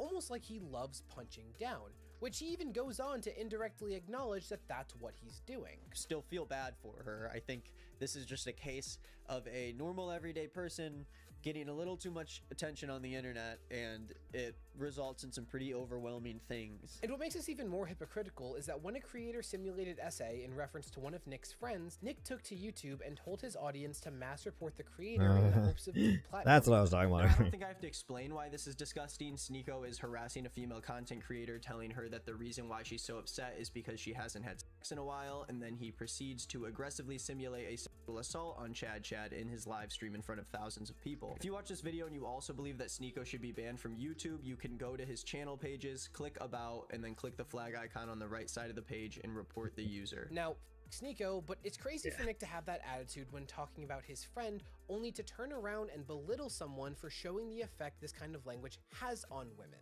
Oh, but don't worry, Nick gives a half-assed comment about how those jokes are bad before continuing to laugh at her for being upset by them. Some people have more crass senses of humor, but I would think that most people would stay more away from that. Obviously, don't make that joke. And even more, Nick says she should have apologized better instead of taking a stand and saying she had nothing to apologize for and was in fact a victim. And everyone in the world is calling you and your husband cringe. I do think because she egged people on about it and decided to keep it all up and whatever, the video of her apologizing about it, looking back, comes off a little bit like blame me in certain ways on the overall audience of people, and boiling down a very small group of bad people and then posting a video of you crying and being like, oh look, this is what you asked for, are you happy that you got me to cry, this and that. It's just I couldn't see myself posting a video of me doing that without hoping that people would kind of feel bad for me and then comfort me, which is like what she got, so I hope she's happy. So yeah, Nick won't apologize for lying to millions of people, but he expects an apology for someone making him cringe. Like, Nick's lack of self-awareness in this video is incredible, especially since he went on to brag about being some expert on the human condition. How much more does he go? Why, it's just, I mean, not get me wrong, very well researched. Like I said, this guy that Jimmy Robbins, he does very thorough stuff when he does his thorough stuff. It's very thorough, but I mean, I feel like we're beating a dead horse here. I think everything that needs to be said has been said about this guy, and it's just like, yeah, he's just like I've been saying, you know, I don't want to be a fucking parrot. I'm just saying the same thing. It's just like, yeah, he just doesn't care. He doesn't care. All his like genuine, like all his, you know, I'm a nice guy and I'm a champion. That's all just non-existent, not genuine, and yeah, he's just got too much power too quickly, and you know, it happens. Just a non-unique story. Honestly, it's just another day and another dollar. But if you haven't noticed, this stream went a little bit off the rails. Because again, I figured that I wanted to hand draw my thing, and I've realized that while I was setting up to make this stream. But I did update some of my graphics, so we did do something. But I think I really want to start drawing on my thing, and I don't want to sit here and just like look down and draw on my thing as we watch a video.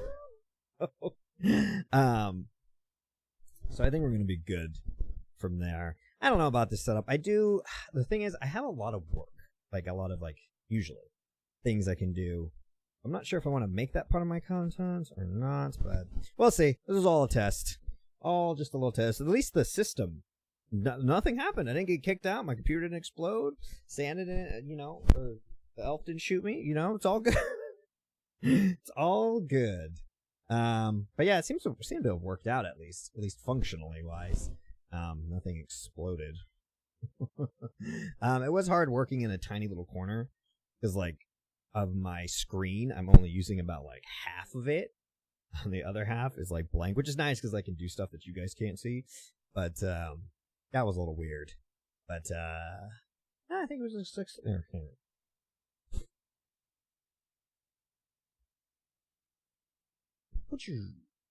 Oh, I pushed the wrong button. Now you can see it was on my other screen. Oh, look, that was there the whole time.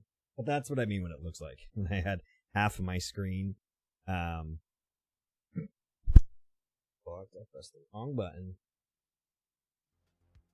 Oh, okay. Well, that was a good test. I'm not sure if I'll do more stuff like that in the future. We'll see.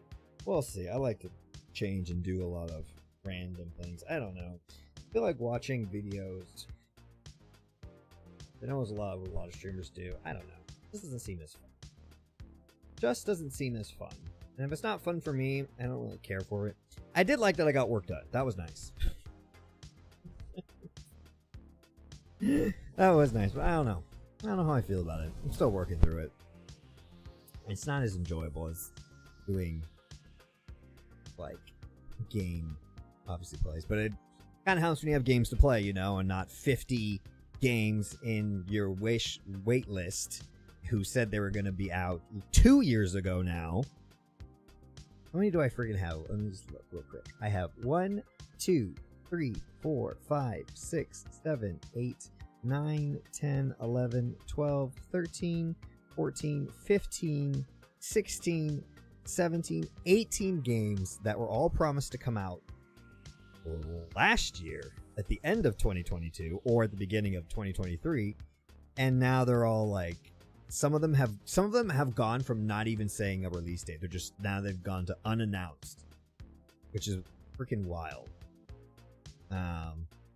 Quite annoying. There is one I did see, Enshrouded. I actually saw an ad for it on YouTube, and I was like, "Oh, that game looks interesting." Then I realized I was like, "Oh, let me look it up on Steam." And I was like, "Oh, it's one of the ones I saved a year ago." That one supposedly is supposed to come out at the end of January. We'll see. We shall see. Nightingale also got a date, which is end of February, but not holding my breath.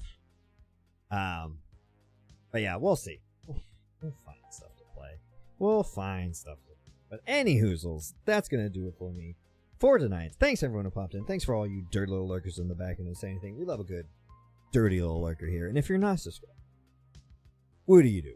Hitting that subscribe button only makes you part of the Chonk family, but it gives you endless benefits, and yes, they exist. We just don't talk about it. I stream every Monday, every Wednesday, every Friday, and randomly on the weekends. So come here and check me out on my main channel, Chonky Puffs now, or you can watch me on Twitch or Kick or wherever you feel is best. But if you are on YouTube, eventually around here you'll see links to my other stuff, my other videos, shorts, what have you. You know it. Like, comment, subscribe, all that good stuff, and I will see you some